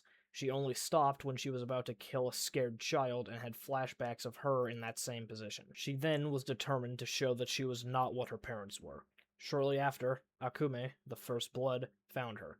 Ruka had started gathering what very little information she could find about the elementals and shared what she knew with him. Soon after he left, she became somewhat of a nomad and went around helping people in other regions. One of her most famous, I suppose you could call it, was the Serpent Twins, which I will put a picture of somewhere. They don't have their own part in this script because this is originally a throwaway story that I made for her, but I like their designs, so I decided, fuck it, canon now. Shortly after she dealt with them, the Devil's War started. She had fights with a few different elementals, but they all escaped before she could kill them. And in between the fights, she had a son. During the war, she gained a reputation for being a wild card, as well as not taking her fight seriously. She would joke around and laugh while fighting, and would always try to be nice before a fight, even picking flowers off the ground and offering them to her opponents. It didn't help that she was very forgetful when it came to the names of her own attacks, so would mess them up constantly, and most of the time just came up with her own names on the spot, but it would also confuse the enemy. She only ever had one fight with another elemental in the Devil's War that ended in a death, and sadly, it would be hers. She fought Alma, the first soul. It started like normal, with Ruka being nice and unserious, casually playing with Alma, but when she insulted her family, the games were over, and Ruka became the most intimidating she had ever been. She surpassed anything she'd ever done, and finally had the intent to kill.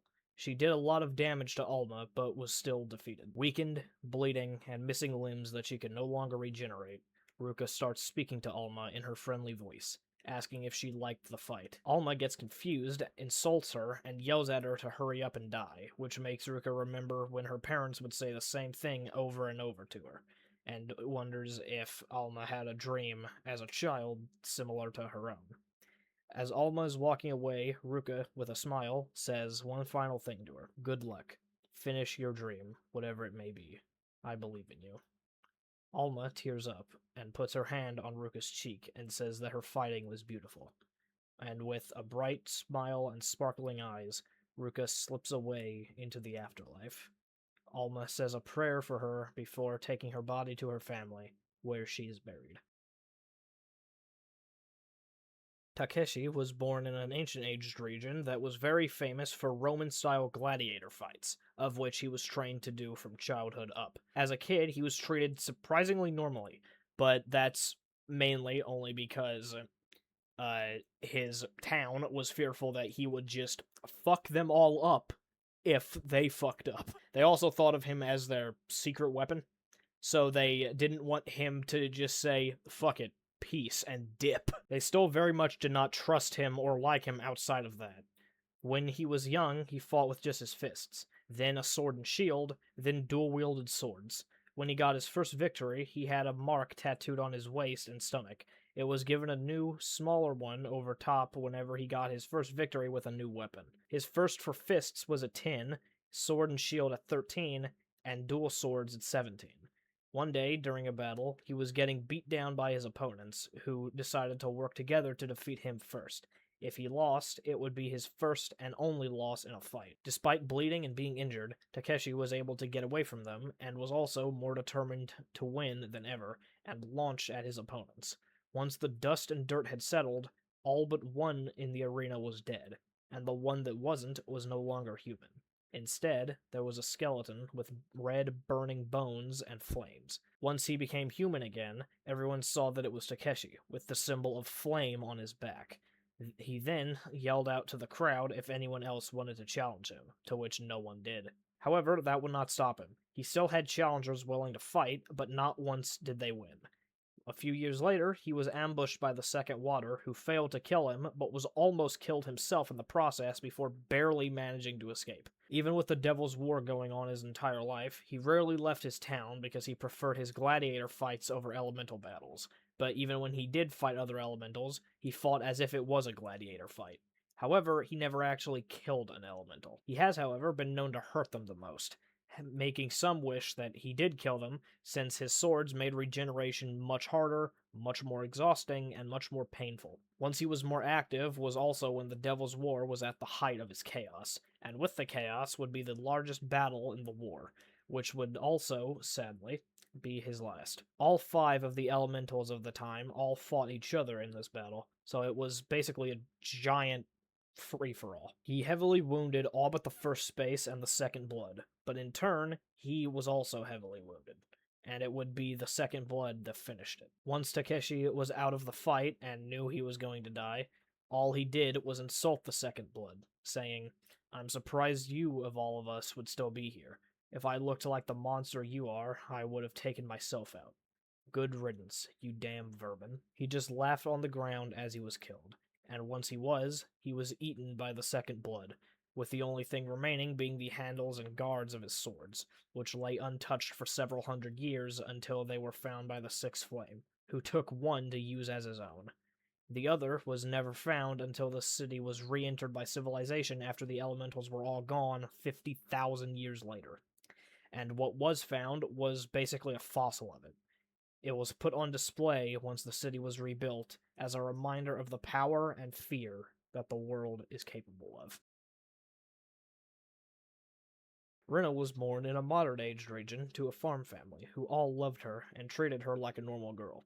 In fact, of the few elementals who were treated normal by their families, she was treated by far the best, and as she grew up, she was treated like that by everybody. Once she did grow up, she got a job as a chef for a restaurant she liked, and worked there for a couple years.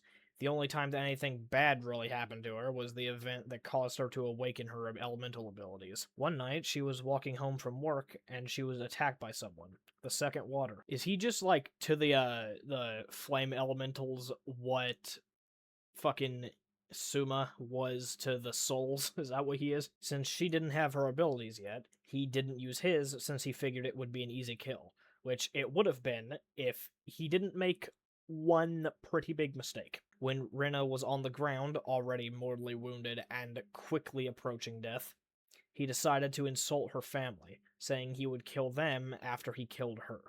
She thought of them and suddenly threw the Second Water with so much force that if they were both average people, it could have broken his back and would have broken her arms. Instead of the normal girl that was there was now a skeleton made of green flames. The following fight was over quickly, with the Second Water just barely managing to get away. When Rena became human again, she had the symbol for flame on her shoulder. Her father and sister saw what was happening and went to investigate when they found her. They quickly carried her home, and eventually she woke up in her bed. She was scared that everyone would now hate her, but they didn't. They still loved her, possibly even more now. When the town found out, they had the same reaction, and she soon after fully embraced her elemental powers. She used them more like party tricks to entertain children, and even used them to help her cook, which a lot of people found both entertaining and just kind of funny. She also started to use special makeup and face paint to cover up the symbol on her shoulder and paint it on her cheek to show it off more. Her family even painted it over the farm's barn door to surprise her one day. The Devil's War was closing out, but it was still going on, so she went looking for another elemental when she found Alma, the first soul. She killed her in their fight, as said earlier, and once the war ended, she never saw an elemental again. She lived at her family's farm for several hundred years afterwards, and eventually wanted to start a family of her own. She got married and became pregnant a few years later. Usually, when an elemental dies, it is in a fight, which all of these have pretty much been, other than, I guess, technically the fourth soul, since he just kind of accepted it. But other than that, they've all been in fights. With Rena, however, me and I bet a lot of other people would argue that her death is a lot more sad. Because instead of a fight, she dies in childbirth. Before she did, she had a feeling that something was wrong and looked at her husband, saying, "No matter what happens here, make sure our child lives a long, happy life. I love you." Once the child is born, she died. However, that led to something that has only happened this one time in the entire story of the Elementals. And also is where our next story begins. Rena had died the exact moment that Kurai was officially born, and by pure chance and coincidence, he gained the abilities that his mom bestowed. His childhood started out the exact same as his mom's, with everyone in town loving him. But when he was a toddler, he was kidnapped and taken to an orphanage a few regions over, where he lived in a completely different world. No one liked him, no one took care of him, and when he got older, he was often left in random areas and alleyways of the city. He had to find, kill, cook, and eat rats and other small animals that he found. He didn't think much of it because he assumed that this is what happened to everybody, since that's what he had been told. Only as a teenager did he learn that that was a lie. Once he did, he pretended not to, and when he was left somewhere again, he didn't go back. He just wandered the city and eventually made his way out of the city. After a few years of mindless nomading, basically, he was an adult, and also decided to return to the orphanage and do whatever he had to in order to figure out where he came from and who his real family was. When he broke in one night to search through records, he learned that he was forcefully kidnapped and his father and several of his many generations of Rena's siblings' descendants were hurt. So, what would that be like his extremely distant cousins? That information sent him into a rage and he started breaking everything he could find.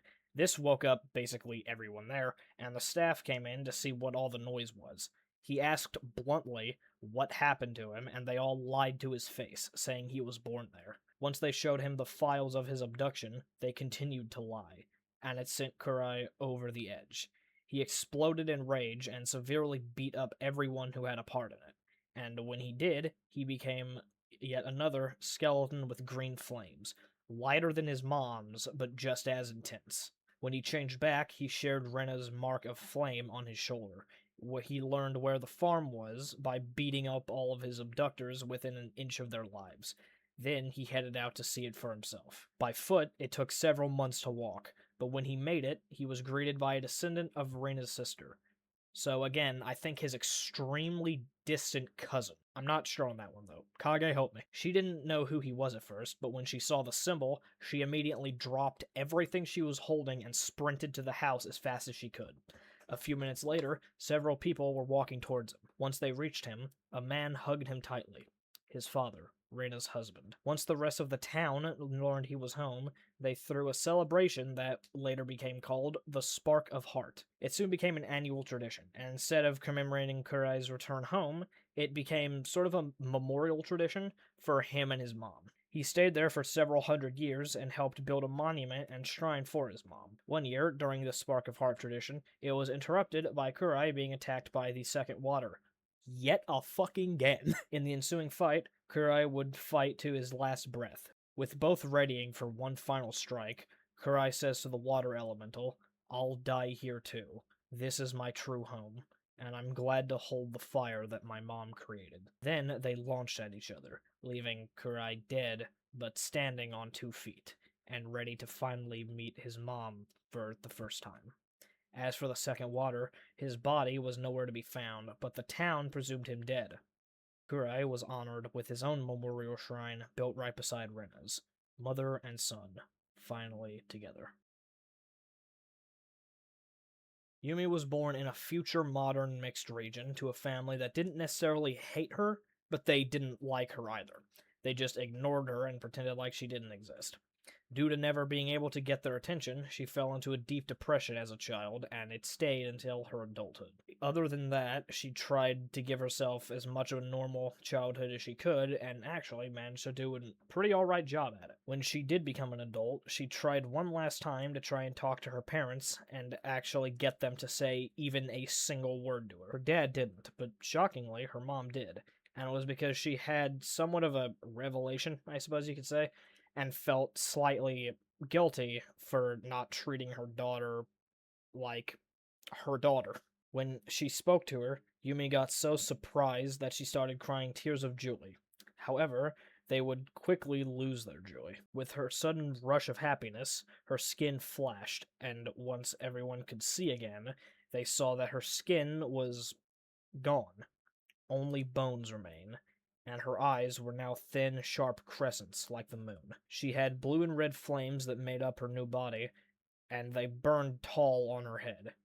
Yumi herself didn't realize anything at first until she saw the horrified looks on her parents' faces. Then she looked at herself and saw what she had become. She managed to change back to human, and on her leg was the symbol for flame. She also now had a red stripe through her hair. Her parents panicked and ran away. She started to follow, but soon stopped, knowing that there was no hope now of trying to finally have a connection with them. For several hundred years, she stayed in her depression, which was now a lot worse because of her abilities, and she tried to kill herself many times, but because of the elemental's healing powers, she could never get even close to actually doing it. She would sometimes just try to find other elementals in order to let them kill her, but if she did find any, they would either ignore her to force her to, I guess, suffer longer, or they would beat her within an inch of her life and then just leave, making it that much worse. While trying to find an elemental to once again try to kill her, she found Yushin, the second soul. But instead of killing her, he looked like he understood her and knew how she felt. They both ignored their elemental instinctual urges to kill each other and became friends. To Yumi, they really were friends. To Yushin, as said in his backstory earlier, he could give less of a fuck. This would eventually lead to them marrying each other, and despite both being elementals, she truly loved him. And that fact also slowly started to get her out of her depression. She finally knocked herself out of it fully when she learned she was pregnant. She promised to herself and her unborn child that she would not let them have the same family life that she did. Once her and Yushin's daughter was born, it was obvious that she was also an elemental. The third water, to be specific. Yumi actually kind of liked that, because it meant that she now had a deeper connection to her, and it's also guaranteed that she won't have the average elemental's childhood experience. Yushin, however, refused to accept it. He already reluctantly accepted having an elemental wife, but he refused to have any other elemental in his family, let alone his child, so he abandoned them both. Yumi obviously hated that, but she refused to re-enter her depressive state again. She needed to be there for her daughter, and that she would be. All throughout her childhood, she grew up mostly like a normal child. When her daughter was an adult, Yumi suddenly vanished. She went out to try and find Yushin and convince him to come back to be in his daughter's life, or at the very least acknowledge her existence. Instead of that, what started was a massive battle between the two. Yushin was barely hurt at all, but Yumi was much different. She was missing an arm, both legs in different places, half of her head, and had countless broken bones. The only thing keeping her alive at this point was her elemental abilities being in somewhat of an overcharged state, I guess you could say. But as that wore off, she wouldn't be able to keep herself alive anymore. The red stripe in her hair that she got when she awakened her powers acted sort of like a health bar, I guess. If it's unchanged and it's just normal, perfectly fine. But if it, like, I guess as it slowly vanishes, that's, I guess, her getting closer to death. If it vanishes completely, she's dead. And right now, it is very rapidly disappearing. Shortly after Yushin left, their daughter found Yumi and ran to her. Before she died, she used what little energy she had left to put her extremely destroyed hand on her daughter's cheek, and said, I only wanted you to have the life I couldn't because of what we are. I failed, and I'm so sorry. Please, forgive me. With that, her red stripe vanished completely, and Yumi died in her daughter's arms. She was buried by their house and had flowers planted on and around her that matched her colors. And now, boys, we have finally made it to the motherfucker that all started this. My boy. Because Undead is Undead, I'll try to keep his part short, but do not be surprised if it goes on for a while. I don't think it will, but I don't know. And fun fact, Undead also went through a major, highly fucking needed redesign with his original design over here and his new one right here. If you've noticed my channel picture for a while, it's actually been a bit since I did that. I think I did that while I was writing the blood elemental part, I think. I'm not sure. But it hadn't been that long, but also been a minute compared to this. And also, I forget if I mentioned this at the beginning of the video or not. I cannot be fucked to check. But this video is only about Undead's main universe. And so you're not going to hear any mention of Kage, Carve, Rogue, or any of the other Nightmare Cast OCs. Think of that universe as sort of an alternate universe to this alternate universe. Basically, it's this whole video and his story. You will not hear any mention of anyone else other than him and the people that are directly related to him in his main story. Any Nightmare Cast related things will not be here. Kiyoshi was born in a modern region. His parents hated him, but acted like they loved him. His older brother was the only one who had any sort of actual positive feelings towards him. He was always wondering why their parents didn't like him, since he didn't understand that the elemental energy he gave off was a bad thing. Since they pretended that nothing was wrong, he had a fairly normal childhood until he was around 10. While he was asleep one night, his brother overheard their parents plotting to kill him. So instead, he decided to protect his brother and killed them instead. All of the noise woke up Kiyoshi, who went to investigate and see what happened. But what he saw wasn't truly what happened. What really happened was his brother killed their parents to protect him. What he saw was his brother standing over his mom and dad's lifeless bodies with a bloody knife. He thought his brother had just murdered their parents in cold blood for no reason. Kiyoshi then explodes in rage, miraculously not awakening his elemental powers, and presumably killing his brother. Afterwards, he sets fire to their house and leaves. He survives surprisingly well as a child and teenager, which is when he learns his brother is still alive. He learns that because he saves a girl from him almost killing her. Kiyoshi and the girl he saved eventually started dating, and it continued until she disappeared. Kiyoshi, obviously worried, went out to find her, but he found his brother instead. They started to fight, but partway through, they stopped, and it was revealed that Kiyoshi's girlfriend had been kidnapped by his brother, and right in front of him, he killed her. This is what made him truly explode. In a flash of light, Kiyoshi launches at him, except now as a skeleton made of bright orange and yellow flames, with those same flames engulfing his very crudely made sword. Once his brother was dead, Kiyoshi changed back to human, now with the symbol of flame in his chest, the same as Ruka, the first flame. Here's where the exception to the other rule comes in. There are 6 flame elementals. Undead is the final one, spoilers, and if it wasn't clear from, the space elementals, specifically backstories, and I guess specifically Nebula's, he is the one who kills her, as well as all of the, well, I guess specifically for her, the space devil itself, with, what I call it, Wero's blood, I think. So basically, spoilers, the devils themselves knew in a way that he would be the last one of all of them. So he would have gotten the symbol placement of the first flame, or the first of his type of elemental, regardless where it was, and regardless of if they were related or not. So, say Ruka got it on her arm and was not in any way related to him, Undead would have still gotten it on his arm. Suddenly, Kyoshi had a vision similar to the one that Yushin had with his sister, except it was his brother, and he told him and showed him what actually happened. After learning the truth, he cries for hours. Eventually, he walks over to his girlfriend's body, holds her hand in his, and cuts off his own arm. He did it so that there would always be a part of them together, even in death. And fun fact, obviously Undead is continuing to miss one arm. Fun fact, he could actually technically grow that back whenever the hell he feels like.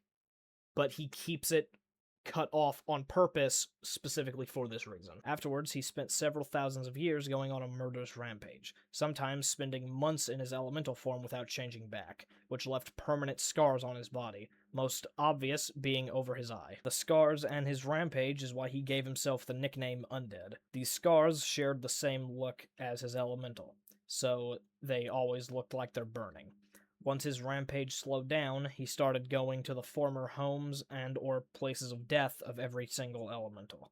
And this is when he took one of the Second Flame's swords to replace the crude one he had been using for so long. Eventually, tens of thousands of years later, he came across the first elemental he'd found, the first space, Eclipse. Since he had thousands of years to train and practice from his killing spree, he prevailed in a fight he really should not have been able to win. He also took Eclipse's final request to heart, and by returning part of her memory to her home, he honored it. The next 15,000 years were around the same as before, just with less rage-filled killing, and eventually he found the second space, Nova, and the same outcome had happened. But this time, he did manage to get himself hurt quite a bit. Not long after, he discovered what all the elementals had begun to search for a few hundred years before, and that was called Wero's blood, which was the only way to kill an elemental for good, by killing the devil that creates them. It took several thousands of years to finally break into it and claim it, but when he did, he used it for just that purpose. It has two forms. One that kills the devil / elemental, whatever, without sacrificing yourself. And it also, that form, or that version, does not change what your elemental form looks like. But the second version is basically you sacrifice yourself and your devil to kill the other elemental and their devil. It also drastically changes your elemental form, making you look more like the devil itself. Over time, he found and completely killed off the soul, blood, and water elementals and devils using the power of Wero's blood. 5,000 years after his fight with Nova, Kyoshi would find Nebula, the third space. In their fight, as said in her section earlier, they both would die. But this time, the space and flame elementals would share the same fate.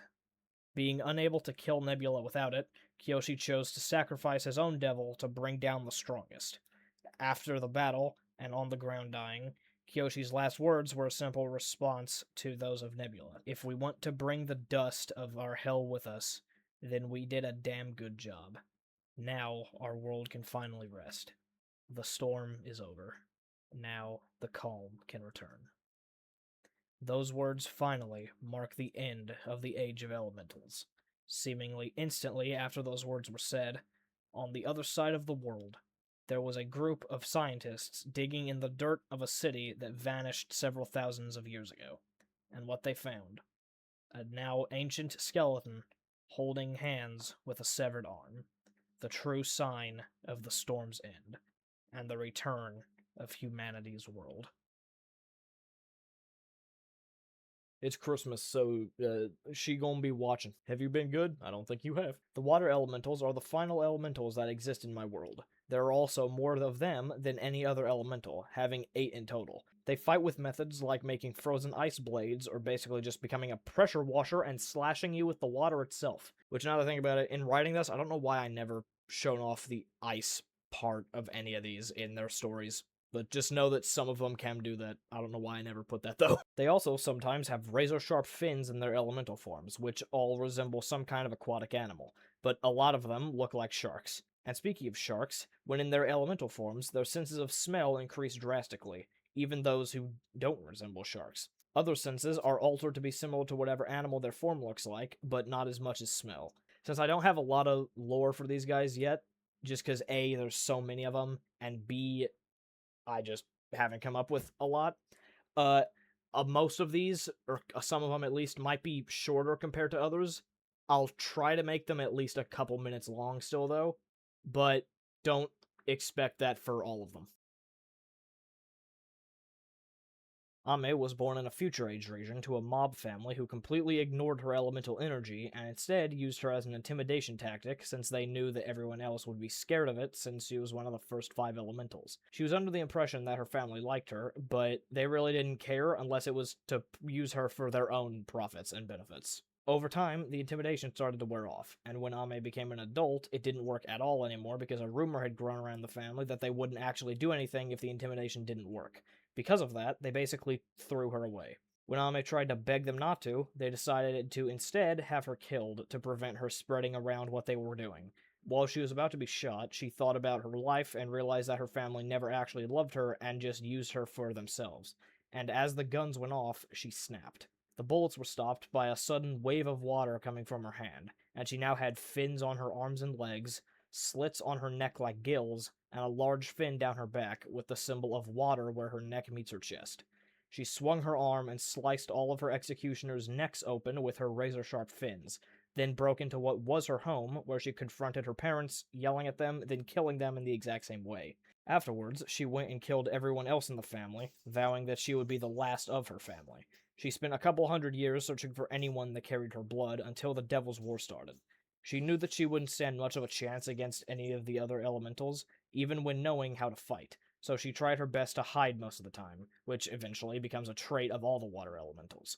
The water elementals, in terms of strength, never get out of 5th place. So if you remember the original strength chart, I guess, which was space at the strongest, water at the weakest, then soul, blood, flame. Yeah, water never leaves number 5, no matter how long it takes. So they kind of always are ass, which is also why there's so many of them. They just they die easily. I'll put it that way. She manages to kill Akame, the first blood, but barely, even when fighting so much more effectively than him. Not long after, she was discovered while hiding by Eclipse, the first space. In that fight, Ame was not as lucky. Within 5 minutes, she was down to her knees. Eclipse said that she doesn't want to kill her, but she has to which Ame says, "Don't say sorry. You're doing me a favor. I wanted this blood to fall long ago." After those words, Eclipse kills Ame. She was buried where she died and was found a few years later. Instead of being moved, a proper grave was made where she was already buried, and later made into a monument and memorial for both the human and elemental casualties of the Devil's War. Ren was born in an ancient modern mixed region. His family didn't care for him, but they were still respectful towards him. They did as little for him as they could without getting in trouble, leading to a very boring childhood. As he grew up, he slowly figured out what his family actually thought of him, but he didn't fully understand it until he was in his mid-20s. When he did, he went to confront them, but was stopped by the first flame, Ruka. He didn't know what elementals were, so he was scared of her, and as she got closer to him, even just to mess with him before killing him, his fear got the better of him and he freaked out, but also used what little knowledge he had of self-defense to get ready to fight. But he was still panicking. Suddenly, he felt like he was underwater, and when he regained himself, he had features on his body that resembled a lionfish. He had sharp spines and barbs on his back, arms, and had fingers that matched. And with those barbs, he could now inject venom with incredibly strong effects. He also had webbed hands and fins as well as blue and white skin, with the symbol of water on his shoulder. In the ensuing fight, Ruka got away and Ren completely forgot about confronting his family. Now he was just interested in controlling his powers, and once the largest fight of the Devil's War happened, he got a lot of practice from it. Especially during his fight with the second flame, Takeshi. He just used his fights to get stronger, but if he killed his opponent, he counted it as a bonus. Shortly afterwards, the Devil's War ended, and Ren started roaming around to find ways to get stronger, and during this course of several hundred years was when he started to harass the flame elementals. When he had his fight with Kurai, the fourth flame, he was presumed dead by the town because of how beat up he was, but in reality, he ever so slightly managed to escape and went into hiding. Finally, realizing just how strong the other elementals were compared to him, he stayed in hiding for several hundred years until being discovered by the first space, Eclipse. She didn't want to fight him, but he attacked her first, so she was forced to, and it, unsurprisingly, ended in his death. After a very fast battle, Eclipse asked him if he had any final words, to which he said, "My words are to whoever gets this power in the next few seconds. Either get strong enough to win, or just go ahead and die." After that, Eclipse kills him. She took his body back to his home, where it originally was rejected by his family, but they soon changed their minds only because they had heard about Eclipse being the goddess of the stars. He was buried in a grave on a cliff overlooking the ocean. Izumi was born in a triple mixed region, and is the daughter of the second soul, Yushin, and the fifth flame, Yumi. As said in the Fifth Flames part earlier, her childhood was as normal as she could make it since they were both elementals, so nothing extremely notable happened until she was 19 when Yumi went to find Yushin. That's also when Izumi went to find Yumi, and found her in the state that she had died in, which triggered an uncontrollable rage inside her. Her eyes became black and her skin turned a bluish gray. She had sharp teeth, gills on her neck, sharp fins on her arms, and super sharp nails. She looked like a shark, and now held the symbol for water on her back. She spent the next several hundred years trying to track down her father to kill him, hoping she would get to him before anyone else. And luckily, she did. In their fight, she had so much pent up rage that she was barely injured despite being so much weaker than him. Her rage gave her strength. After the battle, she destroyed his body beyond recognition. She spent the next couple hundred years either learning about the elementals, mainly just to learn more about her mom, or trying her very best to be as normal of a person as she could. She eventually got married and had a child. Over the years, she eventually had a rather large family. During the several hundred years between her father's death and her own, she would encounter only a couple other elementals, but would never fight them, knowing how much weaker she was, since she knew that the only way she was strong enough to kill her dad was from all her anger from over several hundred years. Eventually, however, that changed. One day, she encountered Suma, the third blood, who attacked her first after failing to seduce her. And I forgot to mention this in Suma's part earlier, she don't just try to seduce men. She will go after women as well. Everyone is fuckable to her. In the ensuing fight, Izumi would be defeated. Before she died, Suma jokingly asked if she ever had a chance to do something good in her life, to which she looked into her eyes and said, "I finished my life goal a long time ago. I just want to see my mom again." The third blood then killed Izumi. She was left where she died, but was quickly found by people from a nearby village, who found and took her to her family. They then buried her in a small family cemetery near their house. Kai was born in a future age region to a family that occasionally seemed to like her, but also didn't care for her all that much. During her childhood, she was bullied a lot, which left her with a lifelong trait of being default rude to most people when she first met them, which also made it a lot harder to be friends with anyone. As she grew up, she got bullied even more for even more things. It got so bad for her that she eventually left home and lived in an abandoned house she found.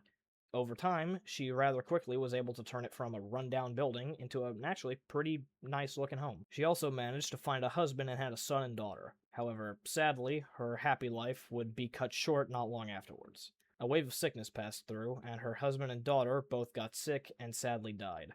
Her and her son also got sick, but nowhere near as bad, and they both lived.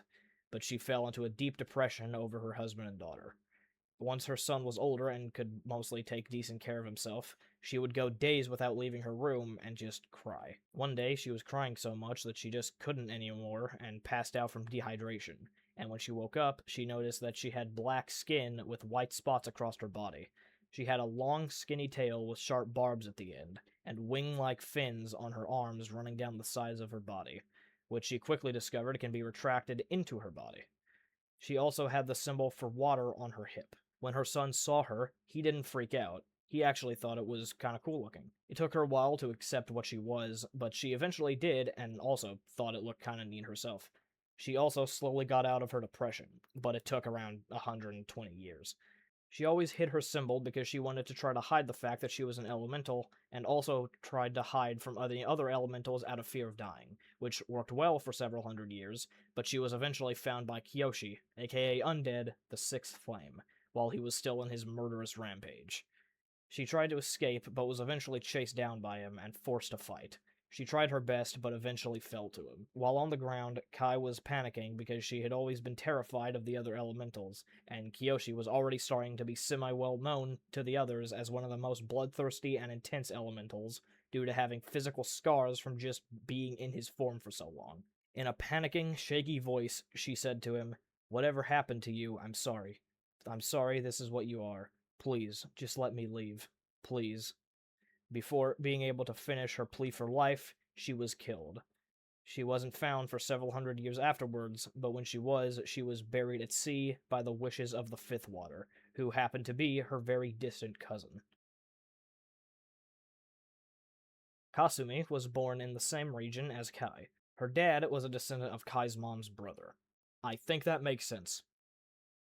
Kage. Being from the same family, she had the same upbringing as Kai, just without picking up the trait of being mean by default to people. Her parents eventually started to genuinely like her, but when Kasumi was almost 19, the same sickness that killed Kai's husband and daughter swept through, and this time it killed her parents. She herself never even got sick, despite being constantly around them to treat them. She started to get mad at herself for not being able to help them, and questioning why she never got sick in the first place. Eventually, she erupted in sadness and anger and started destroying anything in her house. When she finally stopped, she saw that she had bright blue eyes and skin, and her hair looked like soft blue spines, with similar spines on her arms and legs. She also now had a long tail. She resembled a blue dragon sea slug, with the symbol for water on her hip, just like her cousin. However, unlike Kai, she liked it and wanted to show it off, so she didn't try to hide it. Like the water elementals before her, she tried her best to hide from the other elementals. While in hiding, she found a husband and had 2 children, ironically, also a son and daughter. They, however, would live long, happy lives. As for Kasumi, she would continue to hide for a few hundred years until she came in contact with Takeo, the fourth blood. She was interested in finally trying out her powers against an elemental. She fought him with pride, but in the end, she failed. In their fight, she was brought to her knees, and instead of panicking like Kai, she accepted death and said, "Thank you. If it weren't for you, I wouldn't have been able to see what I can do." And with a slight chuckle, she was killed.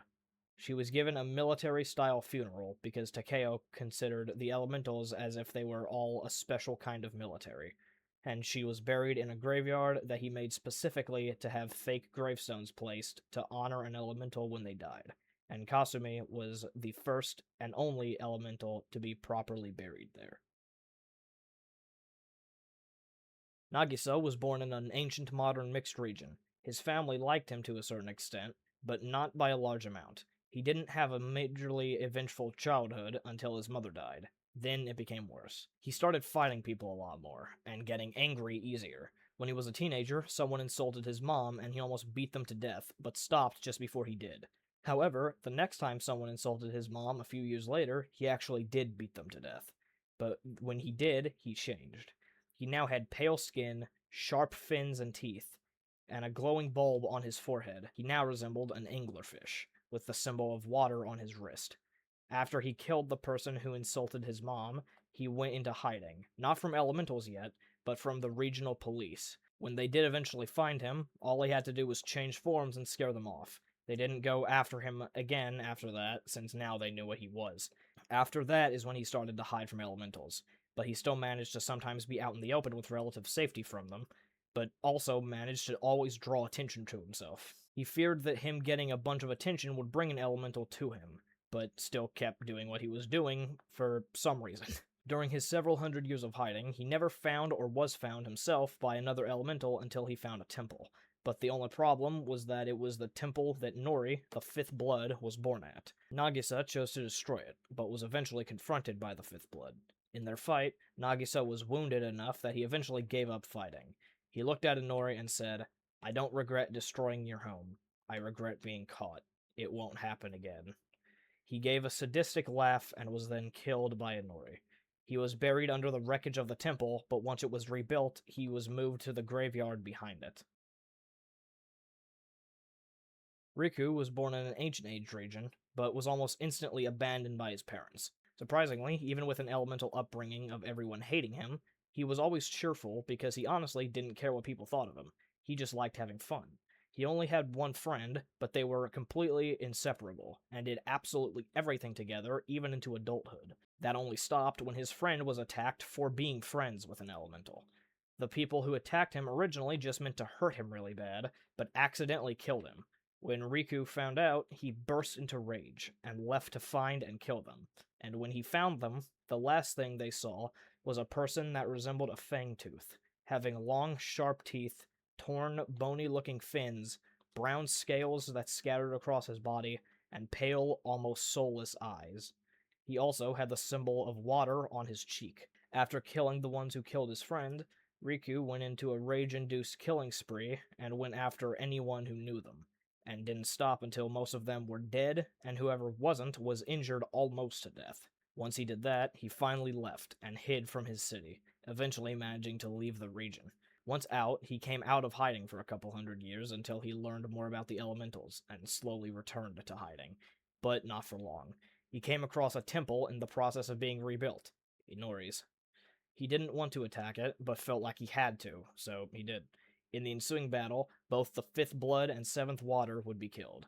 Before being charged at, he yells out, "If you have any last prayers to make, I recommend you say them now. You won't get another chance." After those words, Inori charges him, and they both are killed. Just like Nagisa, Riku is buried under the wreckage of the old temple and moved to the graveyard later. Mizuta was born in a Future Age region, and soon after given to an orphanage, where he would learn to fight as a child. Some kids and even most of the staff liked him, but those who didn't absolutely hated him, and in turn, he was bullied heavily by both children and adults.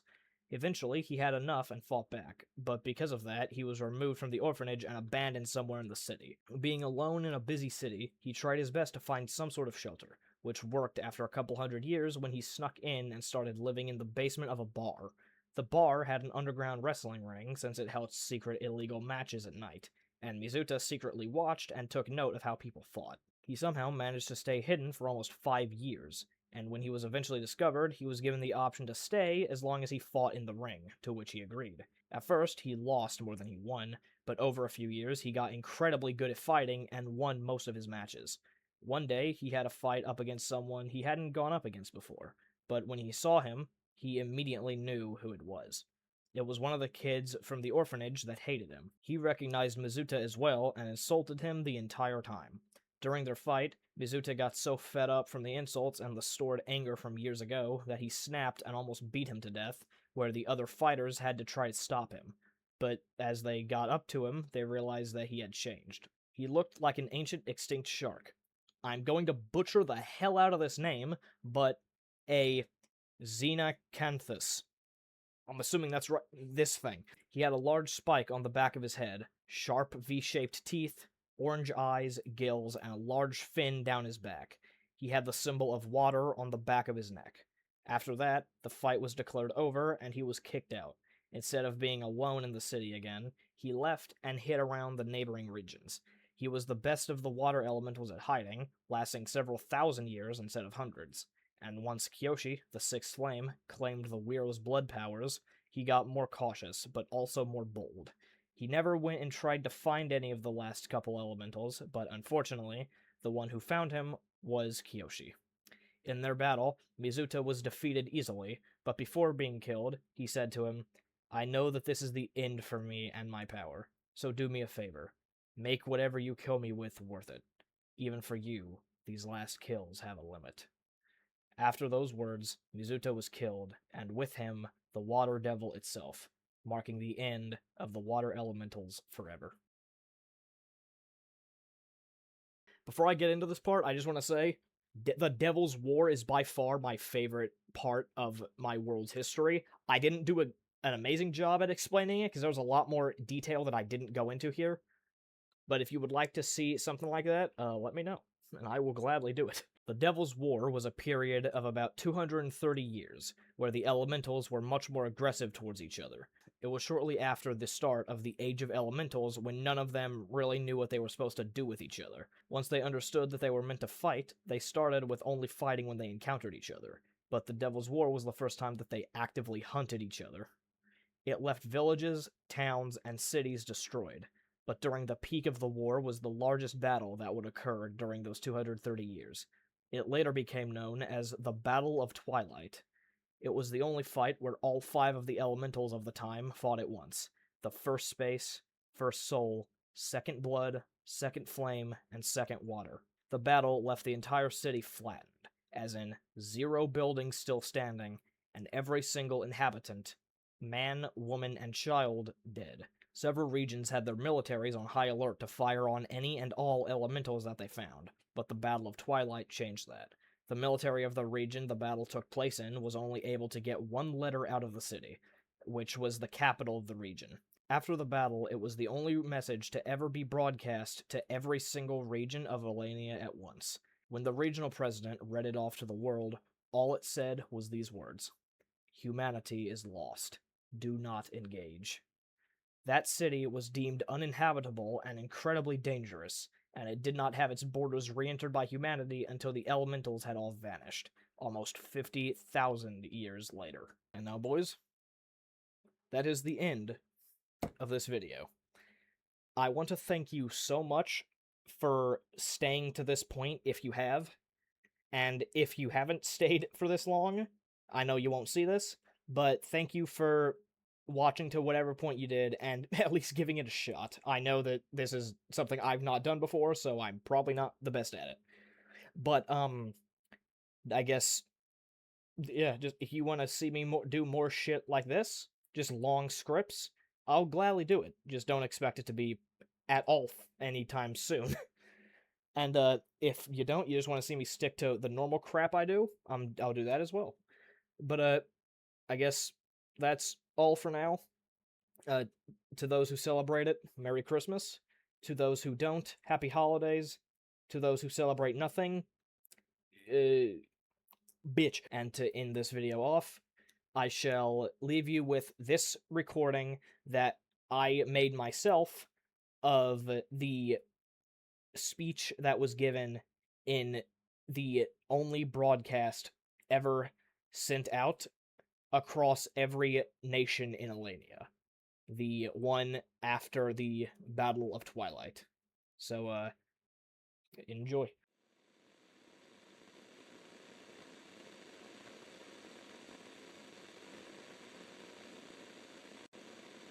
Citizens of the People's Militarist Republic of Ternad and the world. I am Chancellor Verne Fleischer, speaking on behalf of the late President Laws. Today, for the first time in our history, one nation communicates to all. Yesterday, our capital city of Prusal was the site given to the dawn of a new type of war. That city no longer exists, and the death toll is expected to be in tens, if not hundreds of thousands. As of now, no information is known to have left the city, except for 1 letter sent to me by High Marshal Alexei Rivera of the 87th National Armored Division. As you know, our and many other regions' militaries have been ordered to engage any and all of the ones now referred to as elementals. But today, these orders are suspended indefinitely. This letter contains only 6 words, but they are the only words that we need to know. Humanity is lost. Do not engage. This is a call to all armies in the world. Stand down. You are no longer to fire upon the elementals, and to the civilians, no one may enter Prusal, for it is deemed dangerous and uninhabitable. Any violators will be arrested or shot on sight. Today is the day that we start to live in true fear, true pain, and true thought. I ask that all regional leaders agree that no matter your nation's stance or power, to come together and vow that we will work together to let this kind of tragedy never happen again. And I ask that all citizens of all nations never ignore the signs. and always fear the power of Twilight.